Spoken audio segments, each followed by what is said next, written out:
Take it, Hawthorne. Back at the ballpark, ladies and gentlemen, for the second game of the doubleheader between the White Sox and the Boston Red Sox. The entertainment between halves has been provided largely.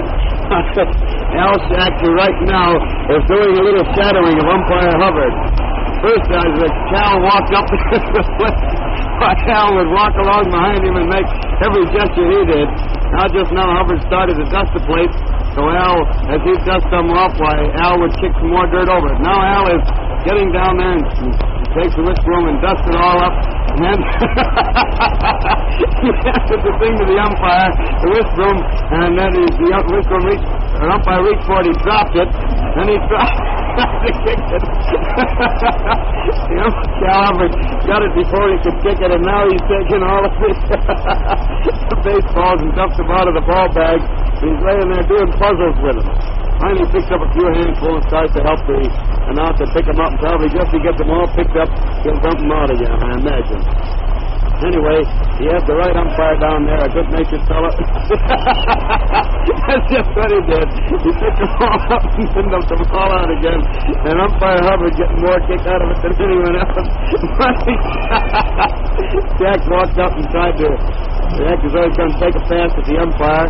The umpire made believe he was going to hit him, and Al fell down. Now he ends in his lineup and drops that on the ground. And so the umpire won't reach for it this time. He has to pick it up himself because that's getting into formal business. Now the announcers are getting to worry because Al's is coming over and starts to play marbles with the baseballs out there. Al's really had more fun today than anyone. Hubbard held the Sox lineup that goes to the visiting team out to Shaq that time, and Shaq walked up and then grabbed it fast so that Hubbard couldn't drop it. And now the Sox players run out on the field, so Shaq turns, he's all business again, takes off his hat and coat, wears a fatter top hat and a tail coat around when he does all this funny business, takes them over to the bench, and we're just about ready to go in the inning. Well, it's Pennsylvania playing, flowing for us today. The lineup for the second game, the Boston lineup is somewhat altered because of the bad day that Werber was suffering out there in the field. For the Red Sox, Murillo second, Kramer center, Menush left, Fox first, Kroner third, Cronin short, Cook right, Berg catching, and Westboro pitching. For the White Sox, Radcliffe left, Pivot center, Haas right, Venura first, Appling short, Hayes second, Dyke third, Sue catching, and Kennedy pitching. The umpires, Hubbard at the plate, McGowan at first, and Ormsby at third. And now here we go to the second game of the doubleheader. Kennedy winds up, throws the first one, and Malone takes it wide for ball one. He reaches for the next one and hits a fly out to right center, but Haas is there and makes the catch easily, and it's one out of the first inning. One out of the first inning for the Red Sox, and Kramer, Roger Kramer, the former athletic, now the Red Sox center fielder, is up there at the plate, left-handed hitter. Willow, a Chicago boy who has moved back to his old familiar second base post. Slide out to start the game. Kennedy throws the first one. Kramer hits a bounder. Dykes dashes fast over to his left catcher, throws the first, and the runner is out for the second out. Dykes tore over in front of Appling to grab that slow hopper and made the throw to first base. So it's 2 outs in the first inning for the Red Sox. And Heine Menush, the Boston left fielder, is up there at bat. Menush up there at the plate. I see left-handed hitter. And the first pitch to Heine is wide for ball one. 1 ball call.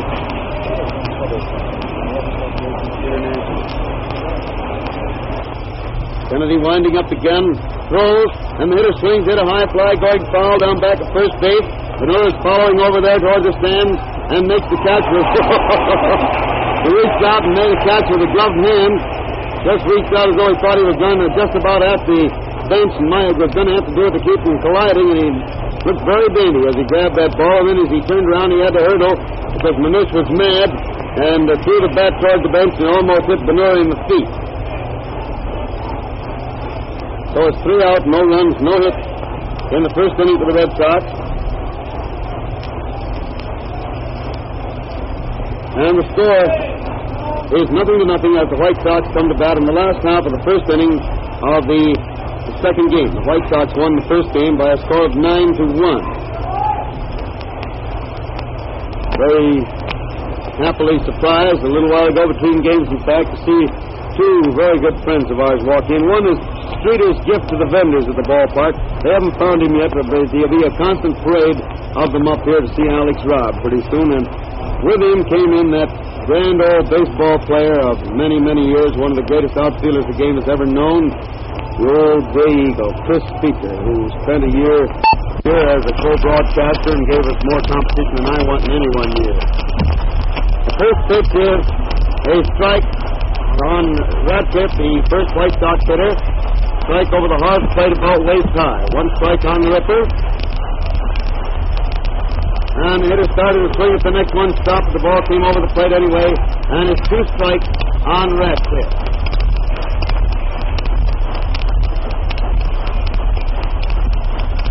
2 strikes to count. Goes once more, and the Ripper swings it a high fly to short center field. Center fielder coming in, shortstop going out, and Melillo dashes over to make a fine running catch of that ball in short center field for the first out. But so Radcliffe just can't do anything to get a base hit this afternoon, although the Ripper hasn't been meeting the ball very well today. They've had him slowed up on his swing, hasn't been hitting the ball very hard. I told you the vendors would spot our friend Alex pretty soon. Finally located him there. He starts on red hots. I don't know what it'll be next.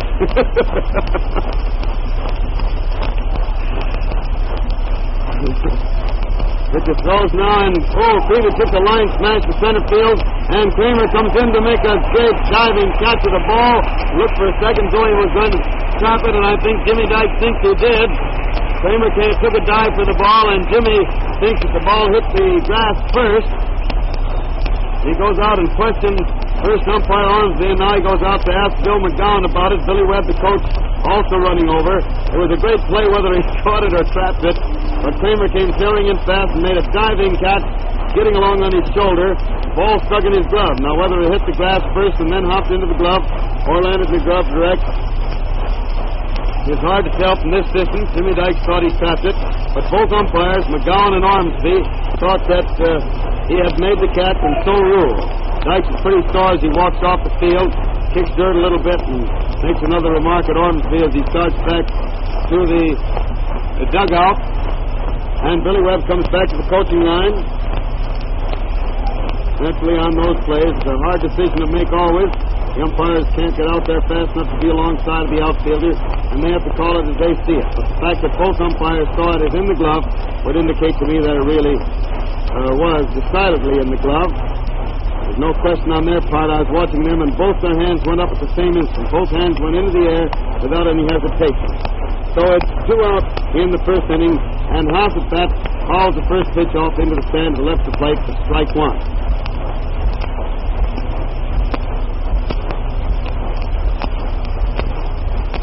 And the hitter starts for the next one. Haas drives it out in the deep short corner, makes a great play to get the ball there, and Trey makes a long try for first base. The throw is wide, and Haas was in there anyway. Cronin took the only chance he could to make any kind of a play there by making a long throw from deep short very hastily, and the throw was wide, but he wouldn't have gotten the runner anyway. The base hit for Haas. And it puts him on first base. It's 2 out in the first inning for the White Sox. And Pete Benura, the White Sox first baseman, is at bat.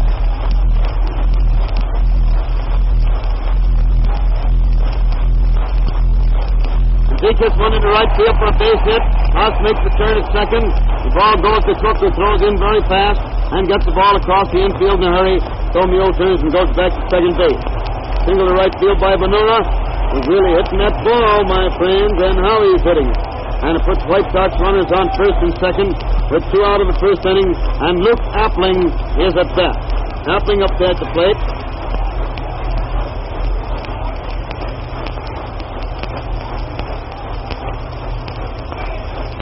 Luke takes the first one for a strike over the inside corner. He turns around more or less in surprise when he hears the call to strike. It looks pretty good. To the inside corner, a little above the knees. And it's one strike. And he hits the next, a high fly down the right field line, but Cook is across to the foul line waiting for it. Has it. And it's 3 out. A long fly. It was just in fair territory, just inside the foul line, but Cook got it easily for the 3rd out. So it's no runs, 2 hits, 2 men left on base in the last half of the first inning. And the score is still 0-0 between the Red Sox and the White Sox at the end of the first inning of the second game. The White Sox won the first game 9-1. Make sure the oil in the crankcase of your car is right. Use only new Texaco motor oil of the correct SAE grade for your make and model car. Texaco is not only correct in viscosity, but you can be sure of a sweeter running, trouble-free engine that will save you money, because the new Texaco motor oil stands up under all driving conditions. Jimmy Fox is up there at the plate to start the second inning now for the Red Sox. Husky, dangerous right-handed hitter. Kennedy turns around. The outfielders all move way around to the left side of the infield, playing back pretty far. Kennedy pitches and Jim swings at a ball. Oh, it takes a very high hop and bounds over Appling's head into left field. That gets juggles the ball momentarily, but gets a hold of it and throws it into second base, chasing Jimmy back to first. That ball took a funny, very high hop, was hit right straight at Appling, and it looked for an instant as though Luke was going to be able to get it. But when it landed, it bounced probably 10 or 12 feet in the air, way up over Luke's head, and he couldn't get up fast enough to get it. He wasn't set for a hop like that.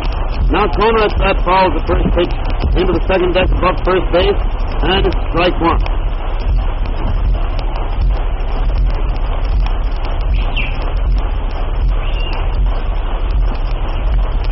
There's a ball wide and low, and Kennedy threw that so hard that he fell on all fours after letting go of the ball, and Sewell and Sykes walk in to talk to him, see if he's all right or hurt himself, give him a chance to pull himself together and get settled down. It's 1-1, 1 ball and 1 strike on Kroner. Boy, they haven't got names that sort of hook up in this club. Kramer, Kroner, and Cronin. It's sort of a cycle around there.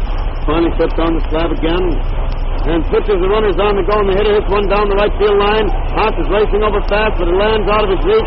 Bounds clear down to the right field corner. He gets it, and it bounds into the grandstand down there.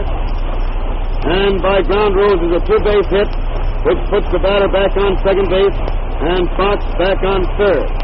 Now Joe Cronin, the manager, is going out to query the umpires on that. I don't see where there's any argument. The ground rule says that a fair hit ball is bounds foul or bounds into the grandstand is by ground rule a 2-base hit, and it bounded in the grandstand. That's all there is to it. There's no room for argument on any side. 2-base hit out the right field corner, bounds into the stand, puts Kroner on second base, moves Fox to third. And the Red Sox now have runners on second and third.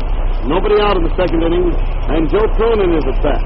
Joe hits a bounder down to Appling, who grabs it, throws to first base, getting the man there, and a runner from third scores. The infield was playing back rather than gamble on 2 runs scoring on a 1 hit, or a hit that might otherwise be fielded. The infield was playing back in normal position, and so when Appling got that ball, Cronin was out at first all right, but Fox was able to slip home with the first run of the game to give the Red Sox a 1-0 lead. And Cook, the right fielder, is at bat, with Kroner on second base, 1 out, 1 run home, and he fouls the first one in the ground to the left of the plate for strike 1. 1 strike on Dusty Cook. Kennedy throws again, and Dusty hits a high bounder out back at second base. Hayes gets it out there, throws past the first, and a very fine throw gets Cook on a close play for the second out. Dusty was going down there very, very fast, and Hayes out back at second base really bore down on that throw to first and got it over there in great style. On the play, Kroner went to third base. So it's 2 out in the second inning for the Red Sox. 1 run home, Kroner on third base, and Moberg, he after at bat, takes the first one for a strike over the heart of the plate about waist high. 1 strike on Berg.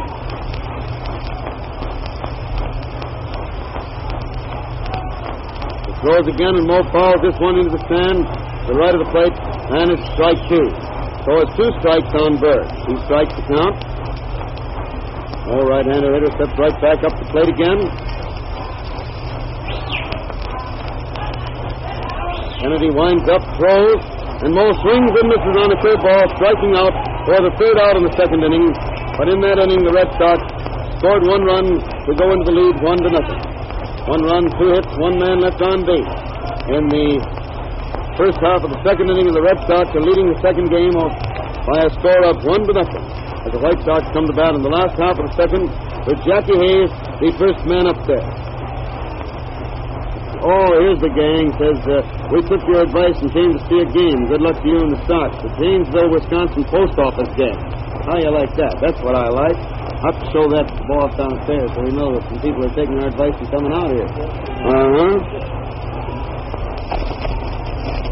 Did you too? Fine.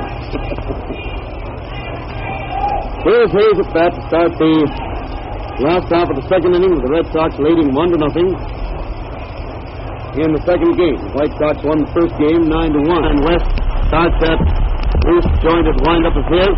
And the hitter hits a long wallop way out to deep left center. The left fielder is racing back and makes a nice running catch.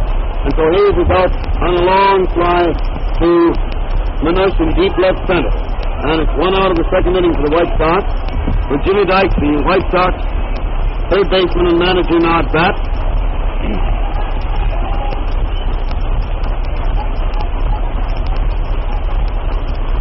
Farrell rocks back and forth there, finally starts his wind-up, pitches, and Dykes takes a ball. It's a little bit wide and a little bit low. 1 ball call. Catcher sports about that, and Jimmy turns down, kids him a little bit about it. Farrell winds up again, pitches, and Dykes gets ball 2. It missed the inside corner across the knees this trip, and it's 2-0 on Dykes. 2 balls and no strikes. Winds up again, throws, and Dykes takes a strike. Fastball over the heart of the plate above the knees, and it's 2-1. 2 balls and 1 strike on Jimmy Dykes. Jim swings the next hit, a long foul away down the left field line, far back under the second deck, and it's 2 balls and 1 strike on Jim. 2-2. Thank you, George. Your wig rags are terrific, too. All I can see is 2 fingers sticking out, indicating 2 strikes instead of 1. There, that's that ball 3. Wide one for ball 3. Old official counter George up here. 3-2 to count. Ready once more, starts to wind up. Pitches, and Dykes gets ball 4 wide, and Lowe gets the base on ball. Puts him on first base with 1 out in the 2nd inning. And Luke Sewell is up there at the plate. Sewell at bat.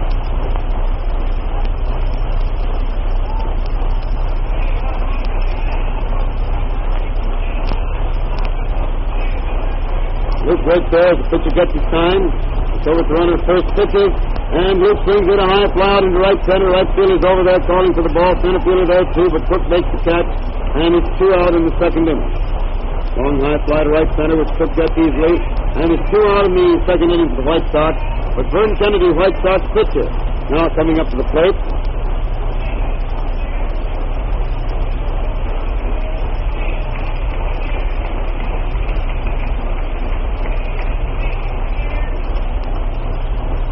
Vern gets a nice hand. He walks out of the dugout and walks up there.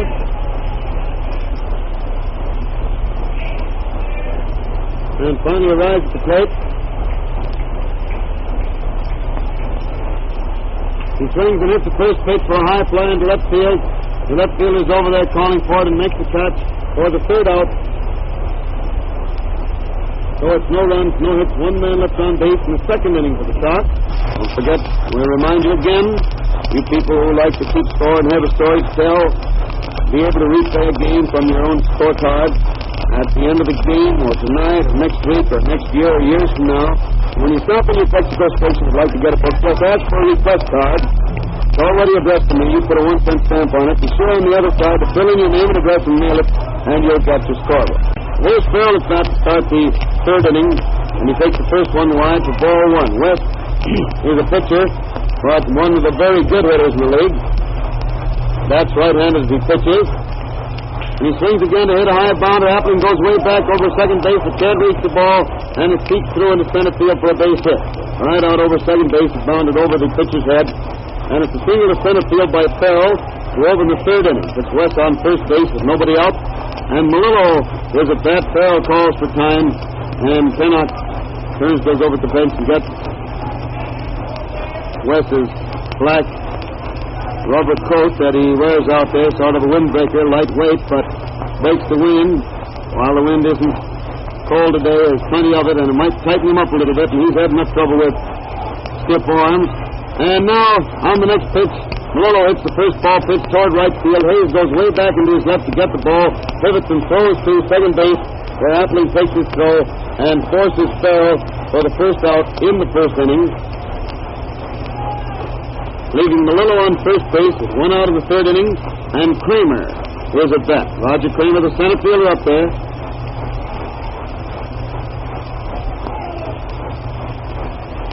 Raj takes the first one for a strike over the heart of the plate just above the knee. One strike on Kramer.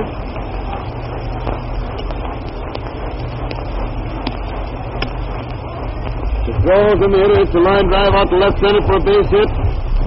Pratt gets over there fast, steals the ball in a hurry, goes to second base, and Melillo on the go from the start, races around to third base on the hit. He was left center by Kramer, moving Melillo to third base. Radcliffe got the ball and threw to second, threw behind the runner. However, I doubt very much whether he could have caught him at third, so he was making sure that the other runner didn't try to go to second. The Red Sox have runners on first and third with one out in the third inning. And Manushapat takes the first pitch inside and low for ball one.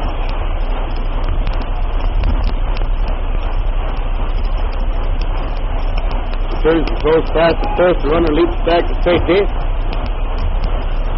The ball goes back out to the pitcher. Now Kennedy pitches, then Heine swings, hit a high fly right out over Appling's head. Luke is calling for the ball, makes the catch, and it's two out in the third inning. With another dangerous hitter, Jimmy Fox at bat. Whenever he walks up there, particularly with men on bases or the score close, there's a buzz of excitement goes through the stands. But Jimmy can really pull that apple, and he's dangerous all the time.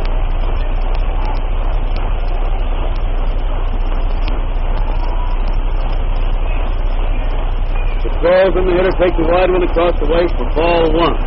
One ball called on Fox.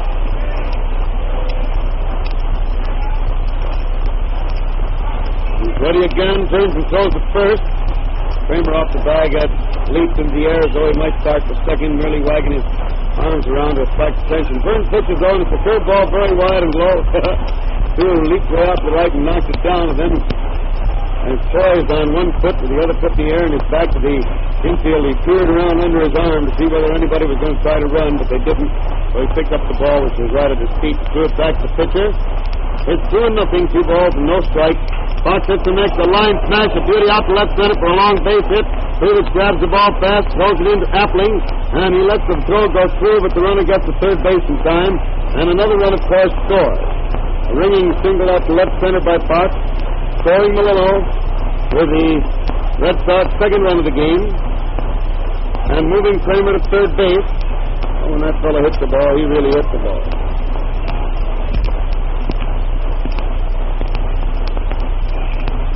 Now the man up there, Kroner, fouls the first one back to the screen back of the plate for strike one. One strike on Kroner.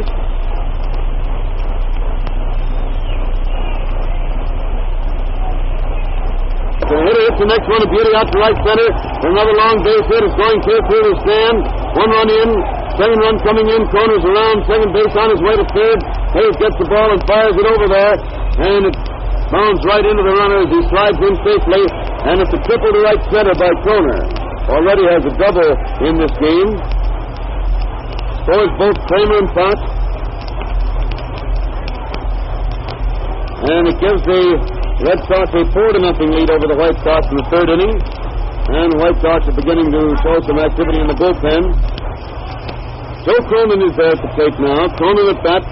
Kennedy throws the first one. Joe hits another terrific smash out to right center, but it's pretty high, and Krivich runs way back and makes the catch for the third out.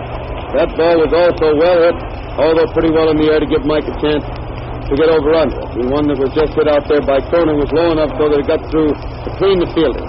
So in the third inning, there was 3 runs, 4 hits, 1 man left on base. And the score is 4-0 in favor of the Red Sox. White Sox coming to bat in the last half of the third inning of the second game with the head of the batting order, Rip Radcliffe, at bat. The White Sox won the first game by a score of 9-1. Radcliffe got a hand as he walked out there. Ball is thrown out to second base, where Cronin takes the throw this time, rubs it up, tosses it to Melillo. He rubs it, throws it back to pitcher, who rubs it up some more. Farrell turns around, step on the rubber to get ready to pitch the first one to Radcliffe.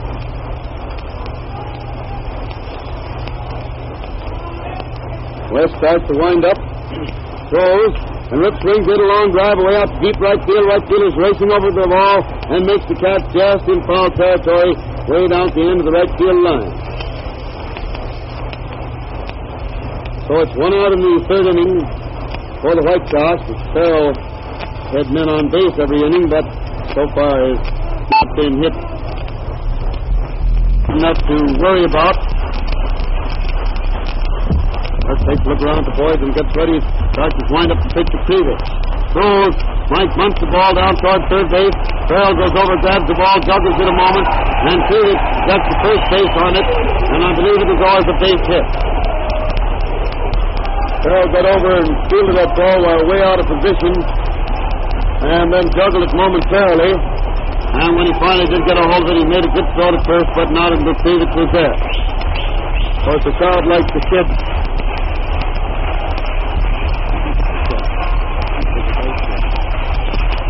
I didn't get it yet. Ready to hit the next one, a hard bounder down the corner, will make a good play way out to his left. He got the ball thrown to second, and Krivich rolled into second base to keep the runners from throwing to first. But Haas was there anyway. So Haas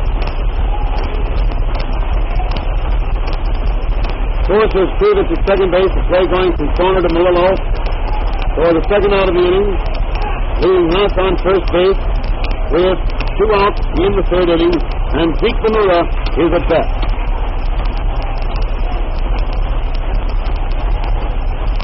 Throws, and Zeke swings to hit a foul down the right field line, back into the seat, well down beyond first base, and it's 1 strike on Ventura. 1 strike to count.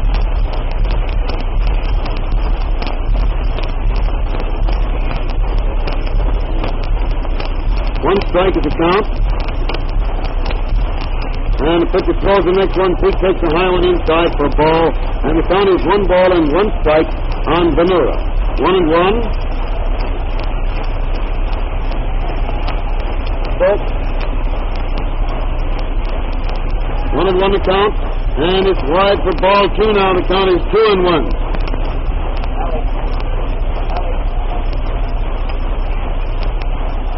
Two balls and 1 strike.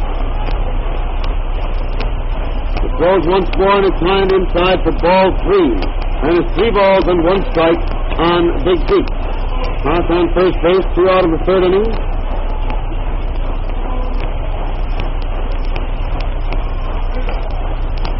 It throws again, and it's ball 4 high and inside. Farrell comes in yelling at the umpire about that one, but that pitch was way up inside. Of course, West is rather a temperamental person by reputation, and some people have known him say he really is. But I think that West carries some of that temperament on just long enough to keep the story alive because, well, he likes to go along that way and do a lot of ribbing and kidding. And naturally, because of it, the fans like to put the rib on him pretty much. And now the Sox have runners on first and second with 2 out of the third inning, and Luke Appling at bat. He throws, and Luke takes it inside across the waist for ball 1. 1 ball called.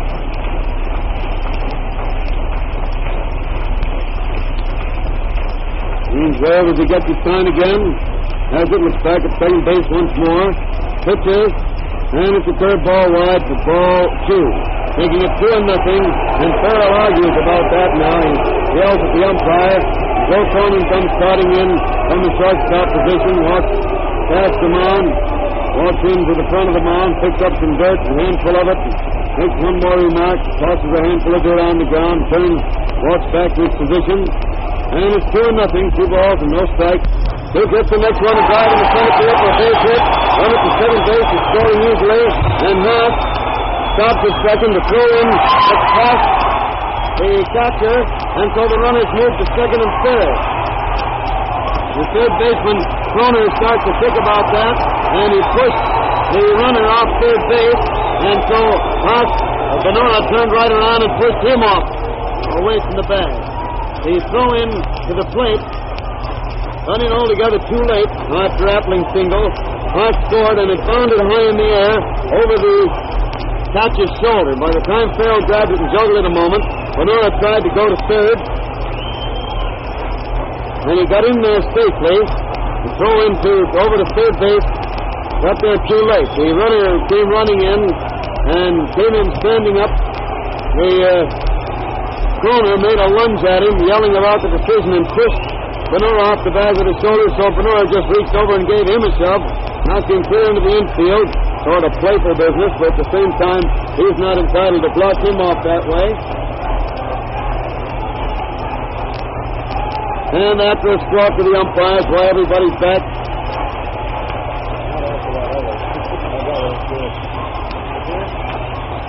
and Jackie Hayes up there. Then Jackie swings the golf one down toward third baseman. Kroner gets it and throws to first, and it's 3 outs, ending that inning with 1 run home for the White Sox. 1 run, 2 hits, and 2 men left on base. For up-to-the-minute scores and complete batteries from other cities, we'll return to the studio.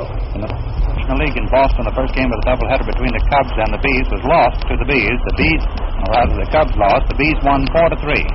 In the second game, at the end of the 8th inning, the Bees are leading the Cubs by a score of 3-2. Warnicki and O'Day, the Cub battery in the second game. Cantwell and Lopez working for the Bees. The first game of the doubleheader in Philadelphia was taken by the St. Louis Cardinals from the Phillies, 13-2. In the second game, the Cards are leading the Phillies at the end of the third inning by a score of 8-2. Earnshaw and Davis working for the Cards in the second game. The Phillies using Bowman and Atwood to start with Benz pitching in the third. In Brooklyn, the first game of the doubleheader between the Cincinnati Reds and the Dodgers was taken by the Reds 4-3. In the second game, at the end of the third inning, the Dodgers lead the Reds 1-0. Hallahan and Campbell, the Red battery, the Dodgers using Frank House and Phelps. In the single game in New York between the Giants and the Pittsburgh Pirates was taken by the Giants 3-2. Swift and Padden, the Pirate battery, the Giants using Hubble and Mancuso all the way.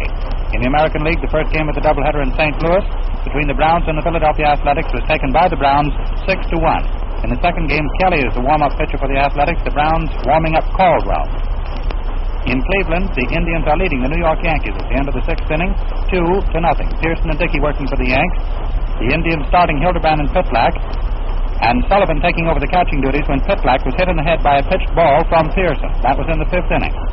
In Detroit, the Tigers and the Washington Senators are tied at the end of the first half of the 7th inning, 2-2. Appleton and Millie's the Senator battery, the Tigers using Wade and Hayward. And now back to Comiskey Park and Hal Tyson. Take it, Hal. Back at the ballpark for the 4th inning, ladies and gentlemen. Dusty Cook, the first man to start for the Red Sox, at the count of 2-2. Dusty turned around and said something to the umpire there. I don't know just what, but the umpire seemed to get a little bit impatient because he said something again and made a gesture with his shoulders as though to say, now you've talked enough, let's turn around, get down to business. I don't know what Dusty was talking about because he just fouled one. The next pitch is high and wide for ball 3. And he swings again to miss a fastball inside and strike out for the first out of the 4th inning. Finally got the definite ruling on that play in the last half of the 3rd, and Kramer is charged with an error on that throw to the plate, which was very wide and finally bounced past Berg to Castro. 1 out of the 4th inning. Berg now at bat, and he takes the first pitch inside for ball 1. 1 ball called. Red Sox leading the White Sox 4-1. First half of the 4th inning, the second game. Kennedy throws again. The hitter hits a bounder. Dykes goes over, tries to get the ball. All he does is deflect it out past Appling into left field. And Radcliffe comes in to get it. I imagine it'll go as a scratch hit.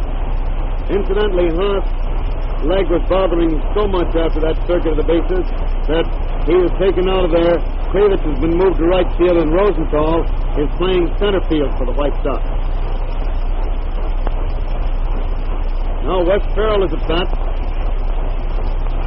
And the first pitch is a strike over the inside corner, just about knee high. One strike on Farrell.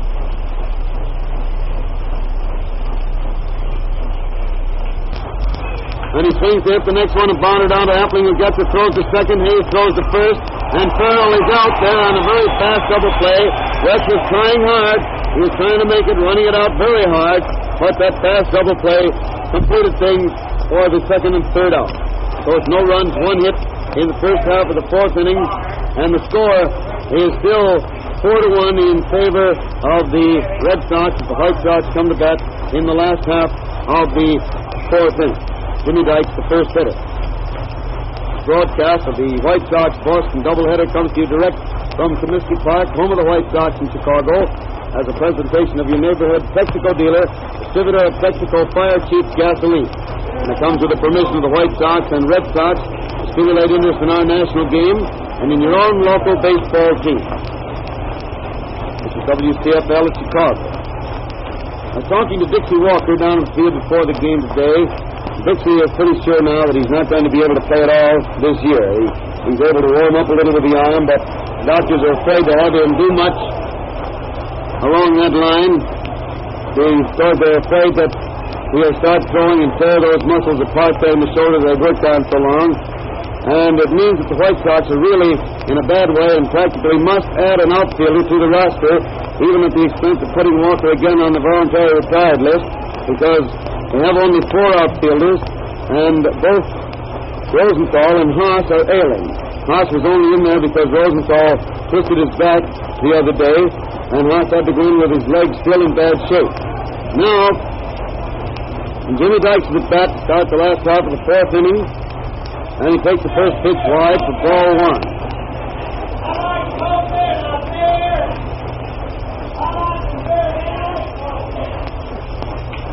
It is swings to the next hit, a high fly down the right field line, but Cook races over to the foul line and still on the dead run, makes the catch for the first out in the fourth inning.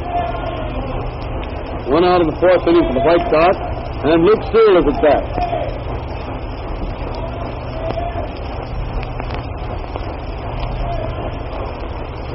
Sewell up there at the plate.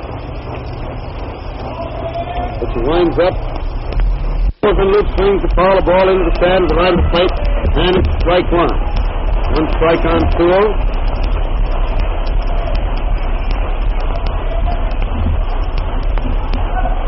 Earl again winding up pitches, and Luke gets strike 2, a fastball over the outside corner about knee high, so the count is 2 strikes on Sewell. 2 strikes to the count. Throws again, and Luke swings in another high fly down the right field line. Cook ranging way over to the line and down near the corner, makes it for the second out. Guess he's having himself an afternoon out there in this game, isn't he? He's got 1, 2, 3, 4, put out 4 men so far. Now Vern Kennedy, who bats left-handed, although a right-handed pitcher, walks around behind the umpire and catcher, takes the face to plate. He winds up, throws, and Kennedy takes a high one wide for ball 1. 1 ball called.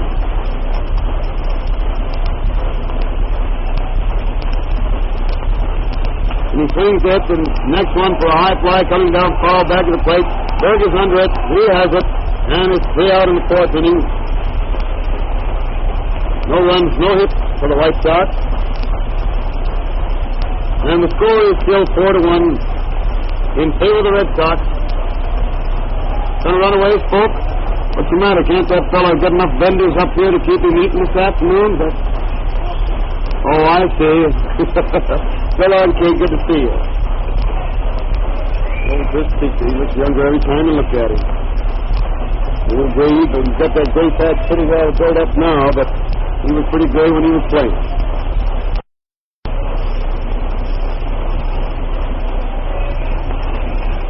Here's Oscar Melillo, little Oscar Donski, little Corn Melillo up there. Kennedy again starts to wind up, throws, and the hitter hits the line drive into left field. Ratcliffe's coming in fast. The ball lands in front of him and then bounds back. Way jack to the wall out there. The runner's around second base and tearing for third and gets in there standing up. A long drive. I don't know. I imagine they'll call that a 3-base hit. although there was a chance they might call it a hit and an error. Radcliffe came charging in to try to make a shoestring catch of it, realized the last instant that he couldn't, and so tried to block it with his knees, but the ball landed and bounded past him, went clear to the wall, and Melillo is on third base. Now the infield draws in close as Kramer steps up to bat. Roch falls the first one into the second deck over the left of us and down below us a little, and it's one strike on Melillo.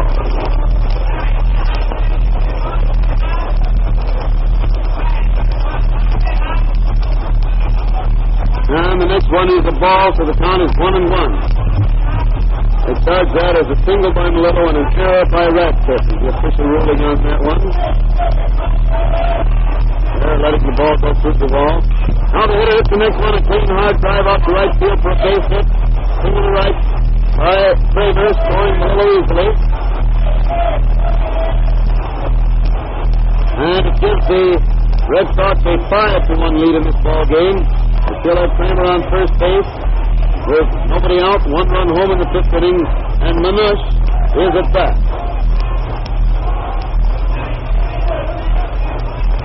Manush up there, and it's a ball over the plate but too low. One ball call.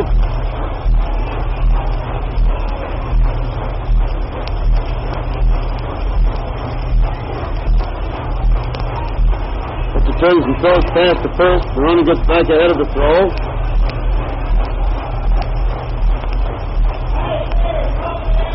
Now the hitter hits another bounder out through the right field for another base hit. Runner from first round, second heads for third. David throws the ball over, but Appling cuts it off. There's no chance to get the runner at third. And it looks as though it just isn't Kennedy's day. I think he's going to stay in there to pitch to one more man. And then if Fox hits one, why, Verne will be out of there. He just isn't fooling them today at all. Poor Verne, he's got that either control or lack of it, and when they hit him, they hit him hard. When he's got the control, why, nobody hits him much at all. Fox takes the first pitch high and inside for ball one.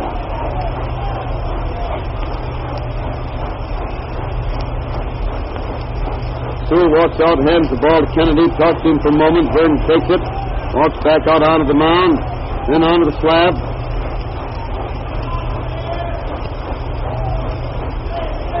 Fox steps back up to the plate again.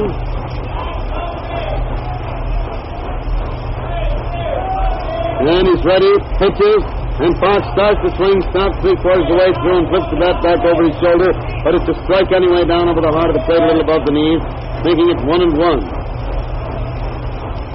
While Hubbard suddenly called time, nobody seemed to know why. Fox steps out and asked him, and he didn't seem to know either, so guess what he did. He thought because Fox was standing there with only one hand on the bat swinging around, he wasn't ready for the pitch. And naturally, when the hitter isn't ready, the umpire calls time. Now the next one is ball two over the plate, too low, and it's 2-1. 2 balls and 1 strike.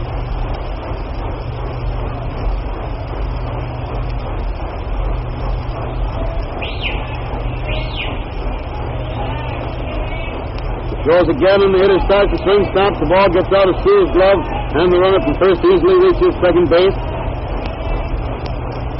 And I believe that would be a pass ball. Ball was a little bit wide, but it would seem to be in Sewell's glove, and then he didn't get a good grip on it, rolled out to the right, let the runner from first get to second. Now they decide to finish it up by walking him on purpose, and so they're throwing ball 4. Give him an intentional pass after he'd already had a 3-1 count, but the pass ball would let another man get to second. Now the Red Sox have the bases full in the 5th inning with nobody out, 1 run already home. They're leading the White Sox by a score of 5-1, and Kroner, who already has a double and a triple to his credit today, hits the first ball right back through the pitcher's box in the center field for a base hit. 1 run is in, second one coming in. Fox reaches third base. And so the Red Sox are now well out in front, and Jimmy Dike waves Kennedy out of the game. He's getting a nice hand as he walks off the field. And Clint Brown starts to stroll in from the left field bullpen.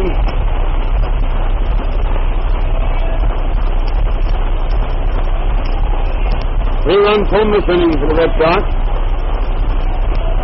Nobody out, and runners still on first and third. As St. Brown relieves Kennedy.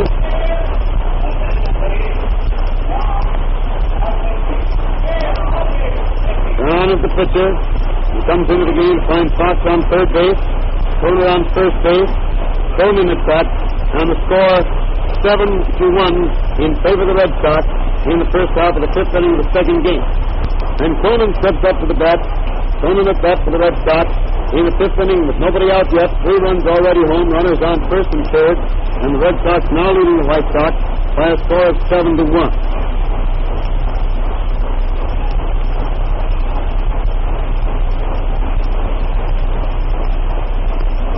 The throws and hitter swings at a high fly going foul down the right field line and back into the seats well down beyond first base.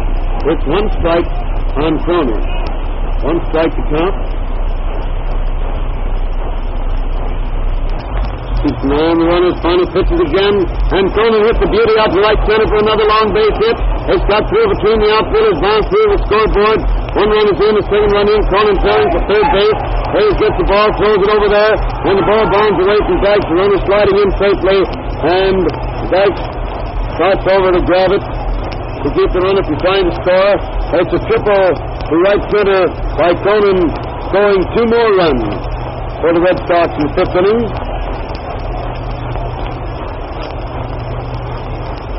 And they now lead the White Sox 9-1, the same score by which the White Sox won the first game. And the Red Sox haven't got a man out yet. And the White Sox haven't put one of the members of the Boston Club out yet. Look at that.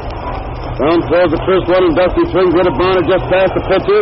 Appling comes in fast, gets the ball, and throws it first. The runner is safe there. The ball came over, and Appling had to make a very fast play on it. And I think that will rate probably as an infield hit, although Cronin held third base on it. Appling had to come in for that very, very slow twisting bounder, and Cook, a fast man, came across fast. And while Appling threw hastily, Shaw hit the dirt in front of first base. Another grab for it, hit his glove and bounded away because he was reaching so far he couldn't get his fingers on it. And Cook was safe at first. The runners are still on first and third, and Mo Berg is at bat. And the hitter swings the first one to miss it for a strike. 1 strike on Berg.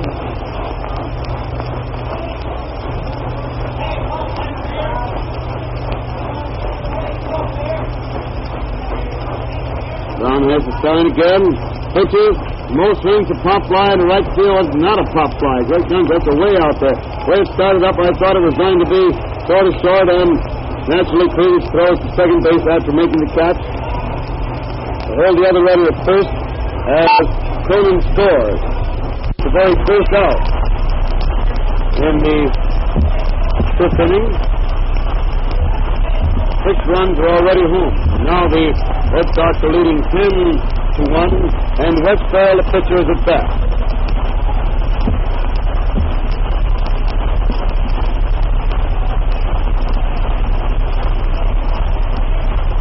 First pitch to West is a strike over the outside corner, just about knee-high.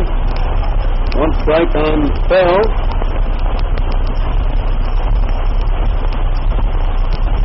Throws again, and West waits for a slow ball and lines it out to Appling, who gets it fast, and then throws the ball clear back to the stand in an effort to double the runner, but he gets back to first base safely and can't go farther because the ball bounced clear out to Demura.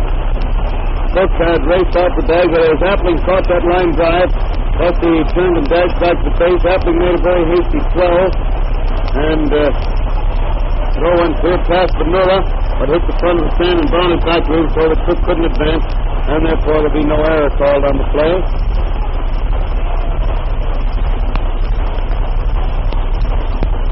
That brings Melillo to bat again, and he swings the first one to fall on the ground back to the screen, and it's strike 1.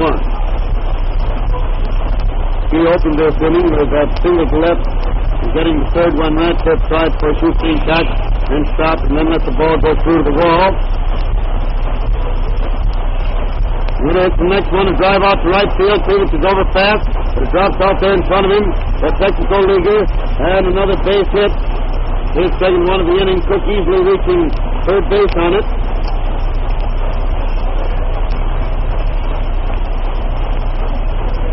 Red Sox have runners on first and third. With 2 out, 6 runs already home in the 5th inning, and the man at bat is Roger Kramer, the center fielder. Kramer at bat.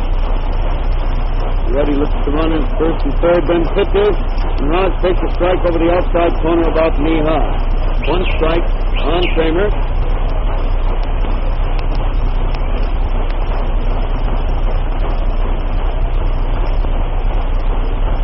Watching the runners, pitches again, and it's a high one wide for ball 1.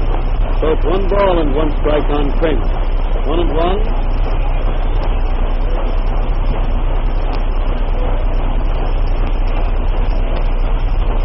Turns and throws to first base. He only gets back in plenty of time.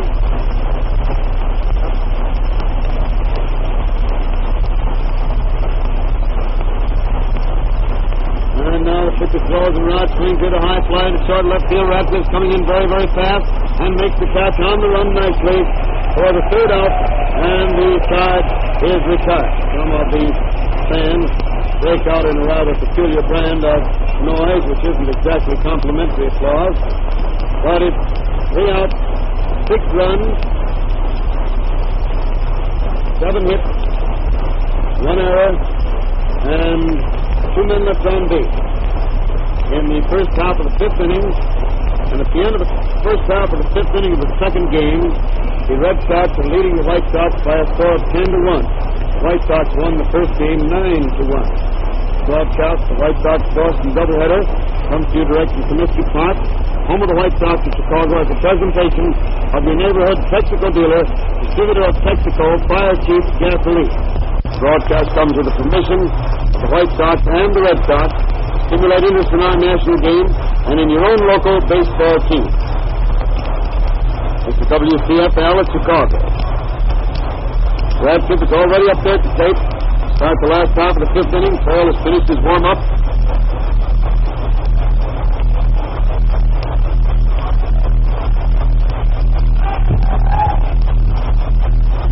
She takes the time, winds up, goes, and Ripper takes the strike over the outside corner about knee high. 1 strike on Radcliffe.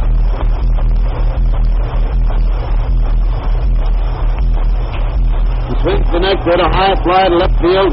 Cook is waiting under it. He has it, and it's 1 out in the 5th inning. 1 out in the 5th inning for the Sox. With Krivich at bat.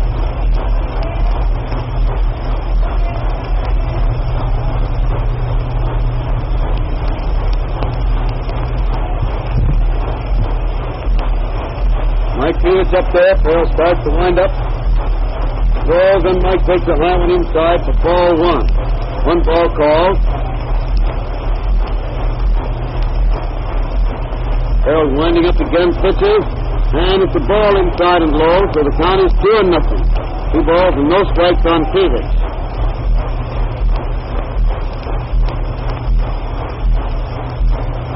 And there's a wide one for ball 3, wide across the knees, and it's 3-0.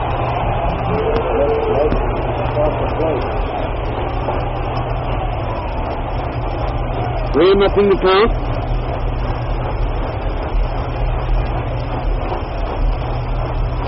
And there's ball 4 wide across the waist, and Krivich gets a base on ball. It's Mike on first base, is 1 out in the 5th inning, and Rosenthal is at bat. Larry is back in there, although not feeling very well. He's back in there because of the injury, or aggravation of the injury to Haas' leg. And Larry's there, left-handed hitter. Well, all the vendors should gather around. Alex is back. This pitch is wide across the waist for ball 1. 1 ball on Rosenthal. Throws again, and Larry takes a high one wide for ball 2. And it's 2-0, 2 balls and no strikes on Larry. That makes 6 consecutive bad balls thrown by the pitcher.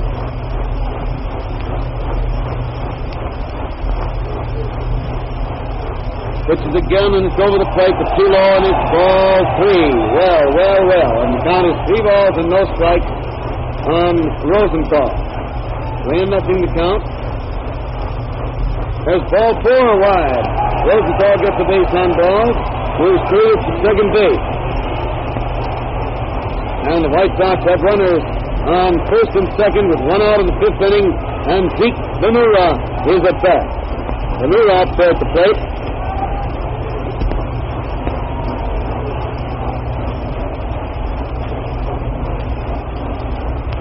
Watching the runner's second pitches, and there's a strike that manages to catch the outside corner. That's the first out of 9 pitches that has come over the plate. 2 consecutive walks on 4 pitches each. This one caught the corner outside for a strike. Earl throws again for strike 2 at about the same place, and so it's 2 strikes. 2 strikes on Venura.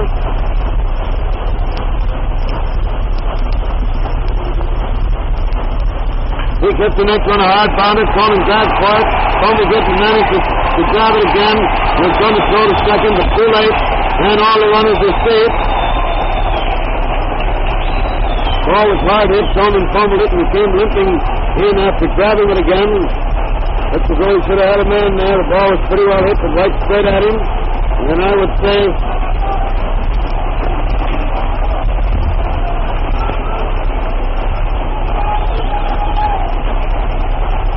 And anyway, the runners were all safe. We'll try to check up and make sure in a minute, but it looks very much as though that one was probably called an error. It was very hard hit. The right straight to Conan.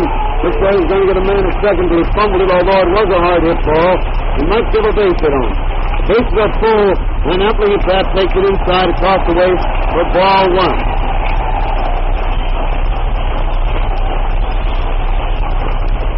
We'll give him the benefit of the doubt, and we'll call it a hit ourselves. He winds up again now, throws and loose swing, get a slow bounder back past the pitcher. Conan comes in fast, got the throws to first, and that runner is out. 1 run scores. Conan seems to be favoring his right leg a little, as though he hurt it on that play on the ball that Venura hit. And when he came over, he didn't attempt to pivot and throw to second at all. He got the 1 run score and threw to first to make sure of that man. And you make the score now 10-2. Of course, about like that, they can afford to fool around and gamble on 1 run scoring, even on 2 or 3 if necessary. Play it safe all the way around. Make it 2 out in the 5th. Jackie Hayes at that takes the pitch wide and blows for ball 1. 1 ball called.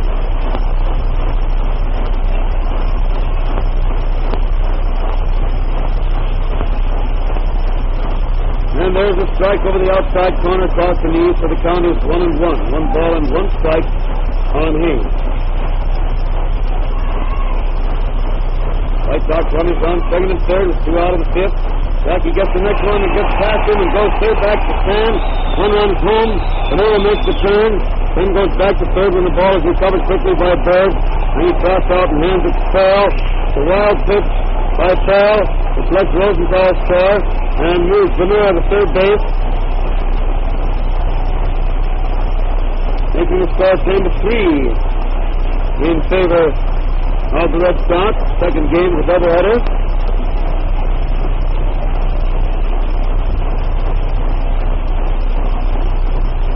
Winding up now, throws, and Jackie swings in a high fly to right center. Center fielder Kramer dashing back very fast and makes the catch way out there for the third out. In 5th inning. 5th inning, 2 runs, 1 hit, 1 man left on base. White Sox. And the score at the end of the 5th inning of the second game, Red Sox are leading the White Sox by a score of 10-3. The White Sox won the first game by a score of 9-1. And now again, for just a moment, we return to the studio. It's lots of fun to be able to have written records of these games, play-by-play, inning-by-inning, and it's lots of fun, too, to be able to compare one game with another. And the best part of it is that now you can make your own play-by-play record the same way that Hal Totten does, by using his own system, which Texaco gives you in the 1936 Texaco Baseball Scorebook. In it are complete instructions for keeping play-by-play records and plenty of blank score sheets. Other pages are devoted to photographs of the players, their nicknames, ages, averages, schedules of all major league games, interesting highlights of both teams. All are there for you. As you listen to these baseball broadcasts, Hal Totten will explain how to score unusual plays as they develop. Here's how you can get your copy of the 1936 Texaco Baseball Scorebook. Just stop at any Texaco service station and ask for a request card. Write your name and address on the card, stamp it and drop it in the mail. Children should be accompanied by an adult when requesting a card. Remember, the 1936 Texaco Baseball Scorebook is free. Send in your request card today. And now back to Comiskey Park for the continuation of the baseball game, brought to you by permission of the Chicago White Sox and the Boston Red Sox to stimulate interest in our national game and in your local team. Take it, Hal. Back at the ballpark for the sixth inning. First man bat for the Red Sox, Jaime Manus. And the first two pitches by Brown are wide for ball. This winds up again. Throws, and he swings, hits the ball right back through the box. Almost took an arm off clean on the way by. And it goes through into center field for a base hit. A single to center field by Manus. Putting him on first base with nobody out in the sixth inning for the Red Sox. And bringing Jimmy Fox to bat. He's having himself quite a time in this game. Has two singles and a walk so far in this ball game.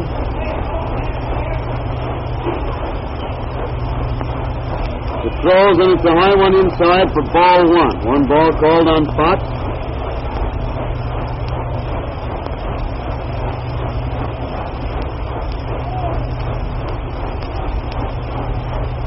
Ready again. Throws, and Jim takes a wide one across the knees for ball two. So it's 2-0. 2 balls and no strikes on Jimmy Fox.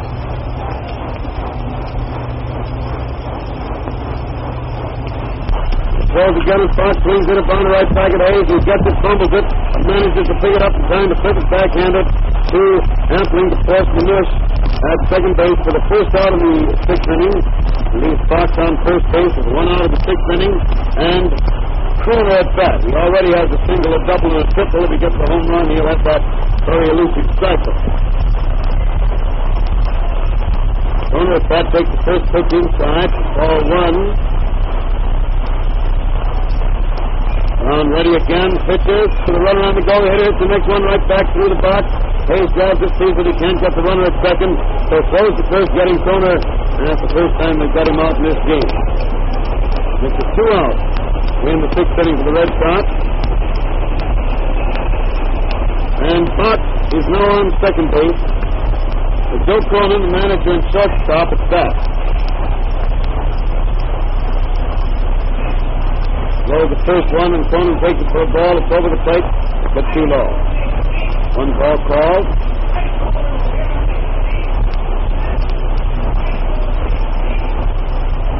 Ready again. Pitches. And the hitter swings it, a foul ball down the third baseline. Al Sachs, coaching over there, throws it hard back to pitcher, and then turns around and doffs his cap and bows deeply to the crowd. 1-1 to count, 1 ball and 1 strike. He swings hit the next one, a bounder out to the left of Appling and on into left center for a base hit. The runner is scoring easily from second base. And it leaves Cronin on first base, 2 out and 1 run home in the sixth inning. Score now 11-3 in favor of the Red Sox in the second game of the doubleheader. And Cook, the right fielder at bat, takes the first pitch for a strike over the outside corner knee high.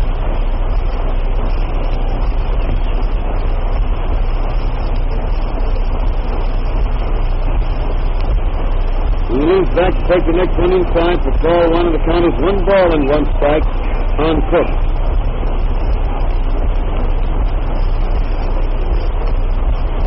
One and one is the count. And the hitter swings the next hit, a pop fly right out into the infield. Sewell is following it out towards third base and makes the catch. Couldn't tell for sure whether it was just fair or just foul, but doesn't matter very much. And it's 3 out, 1 run, 2 hits, 1 man left on base. The first out of the sixth inning. And the score is 11-3 in favor of the Red Sox. White Sox coming to bat in the last half of the sixth.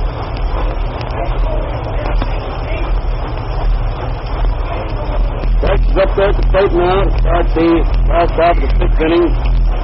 Ready to go.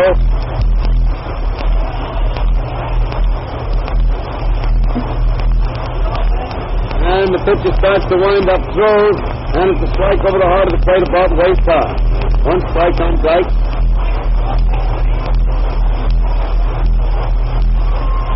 Ball throws again, and Jim hits a long drive foul way down the left field line and back into the seat. And it's 2 strikes on Jim. 2 strikes to count.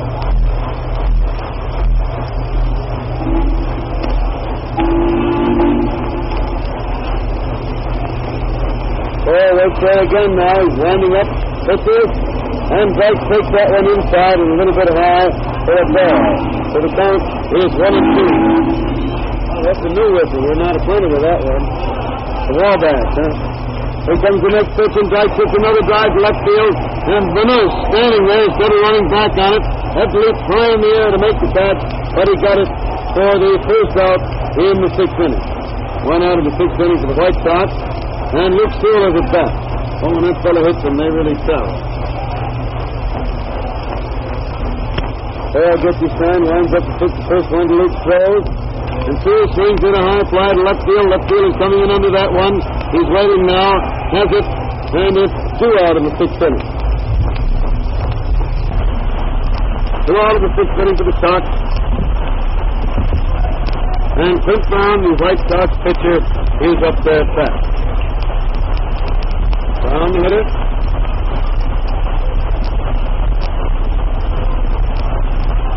Boy getting his time, sees that everybody's set, put in. Winds up, throws, and clearly back left-handed, although a right-handed pitcher opens the bar for a ball. Right. Well, throws once more. Brown hits the bounder down to the third baseman. Kohler gets it, throws the first, and the runner is out for the third out, ending the 6th inning with no runs, no hits for the White Sox. And at the end of the 6th inning, the score of the second game stands Boston Red Sox 11, Chicago White Sox 3. The White Sox, however, won the first game by a score of 9-1. And now, once again, for up-to-the-minute scores and complete batteries from other cities and all the games, we return to the studio. The National League in Boston, the Chicago Cubs lost both games of the doubleheader to the Bees. By the first game, they lost by a score of 4-3, and the second game, the Cubs lost the game by 3-2. Warnicky and O'Day, the Cub battery in the second game. Campbell and Lopez worked for the Bees in the second game. In the first game of the doubleheader in Philadelphia, the Cardinals won from the Phillies by a score of 13-4. In the second game at the end of the 7th inning, the Cards lead by a score of 11-2. Earnshaw and Davis, the Cardinal battery. Bowman and Atwood starting for the Phillies with Benj in the third and Johnson in the 6th. The first game of the doubleheader in Brooklyn between the Dodgers and the Cincinnati Reds was taken by the Reds 4-3. In the second game, at the end of the first half of the 6th inning, the Dodgers lead the Reds 1-0. Hallahan and Campbell opened for the Reds with Lombardi catching in the 6th. Frankhouse and Phelps opened for the Dodgers with Berries catching in the 7th. In New York, the Giants won their game from the Pittsburgh Pirates 3-2. Swift and Patton worked for the Pirates all the way. Hubble and Mancuso for the Giants. In the American League, the first game of the doubleheader in St. Louis between the Browns and the Athletics was taken by the Browns 6-1. In the second game, the Athletics lead the Browns at the end of the third inning 2-1. Kelly and Hayes, the Athletic battery in the second game, the Browns using Caldwell and Giuliani. In Cleveland, the New York Yankees lead the Indians at the end of the first half of the 9th inning 4-3. Pearson and Dickey working for the Yanks, Hildebrand and Pitlack opening for the Indians, Sullivan catching in the 5th, Lee pitching in the 8th, and Gale House in the 9th.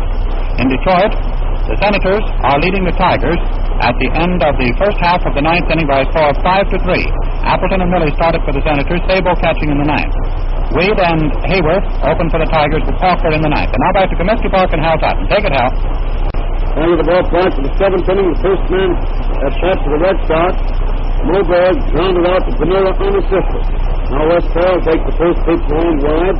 It's ball 1. 1 ball called.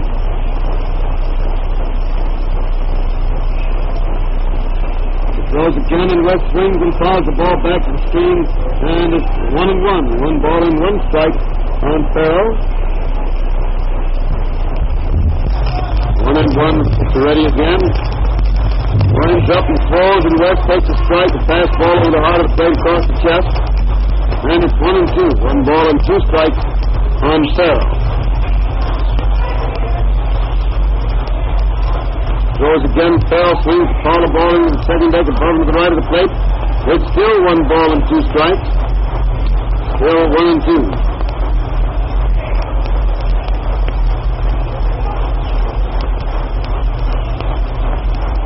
Ground throws again. Farrell goes after a submarine ball and follows that one also up into the stands above and to the right of the plate.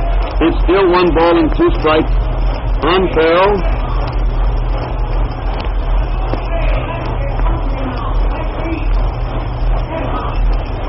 Two and two, 2 balls and 2 strikes on West. Down takes quite a while. Finally, seems to have a sign. Starts his easy swing, wind up. Pitches, and it's a wide one across the waist for ball 3. Count is 3 balls and 2 strikes. On Farrell, the 2 and 2 is right. 2 and 2, the umpire corrected. The board shows 3 and 2 on 2, so it's only 2 and 2. So there's the 3rd ball wide to make it 3 balls and 2 strikes on Farrell. 3 and 2 to count.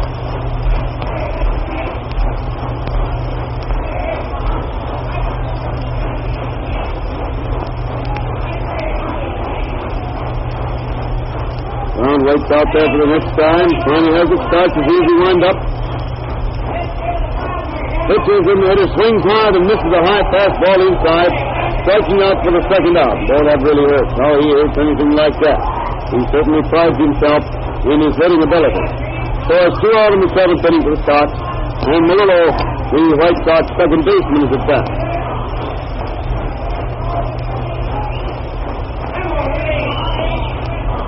Throws the first one and Steve swings and falls the ball back into the left on the ground. Partway back to the stands. It's 1 strike on Melillo.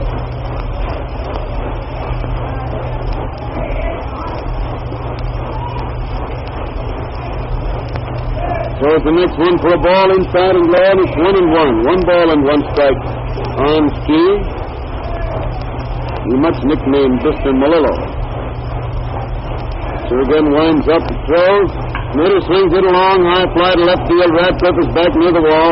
He's waiting under it, has it, and it's 3 out. No runs, no hits in the 7th inning for the Red Sox. And they still lead the White Sox by a score of 11-3 as the crowd stands up for their 2nd 7th inning stretch of the afternoon.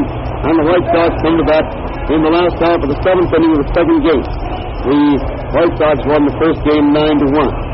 This broadcast, the White Sox-Boston doubleheader, has come to you direct from Comiskey Park, home of the White Sox of Chicago, as a presentation of your neighborhood Texaco dealer, distributor of Texaco Fire Chief Gasoline. This is WCFL of Chicago. Farrell has finished the warm-up, and Rip Radcliffe is back to 7th. Rip has come up. This will be the 4th time in this game, and each time has been at the start of an inning. Led off each time has been fat.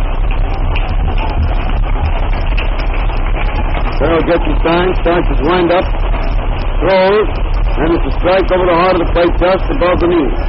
1 strike on Radcliffe.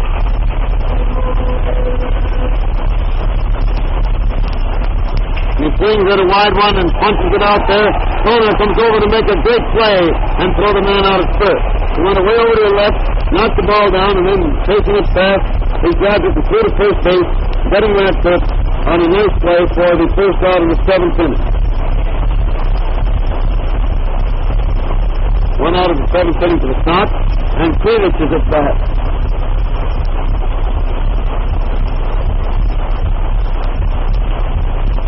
Mike takes the first one inside and low for ball 1. 1 ball called. Throws again and he fouls this one into the stand to the right of the plate, and it's 1 and 1, 1 ball and 1 strike on Krelitz.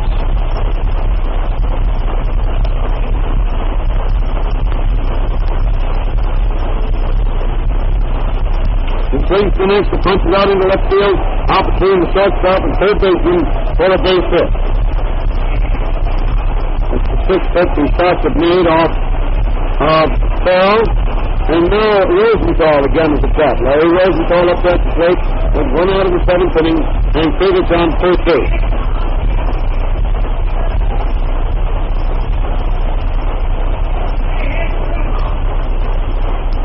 Throws now, Larry takes a strike over the heart of the plate down around the knee. 1 strike on Rosenthal.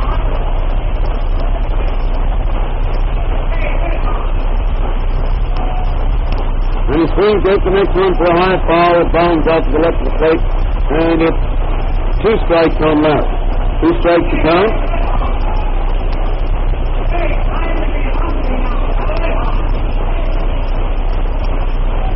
Waiting there again for the sign. Takes a little run at first, discovers Rosenthal out of the batter's box. Larry steps up to the plate again. Pitches ready. Throws. And it's a slow one that misses the outside corner across the waist, making it 1-2. 1 ball and 2 strikes on Rosenthal.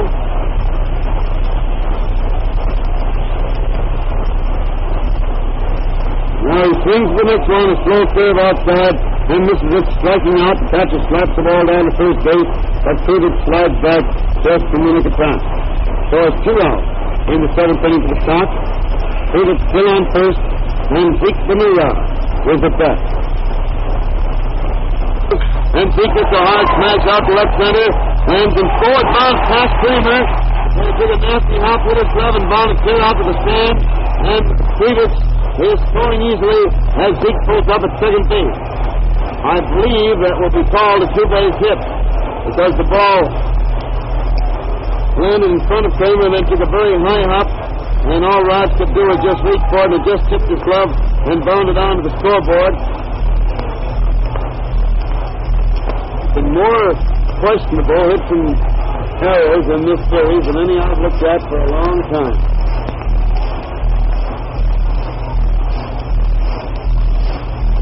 Now happily at bat,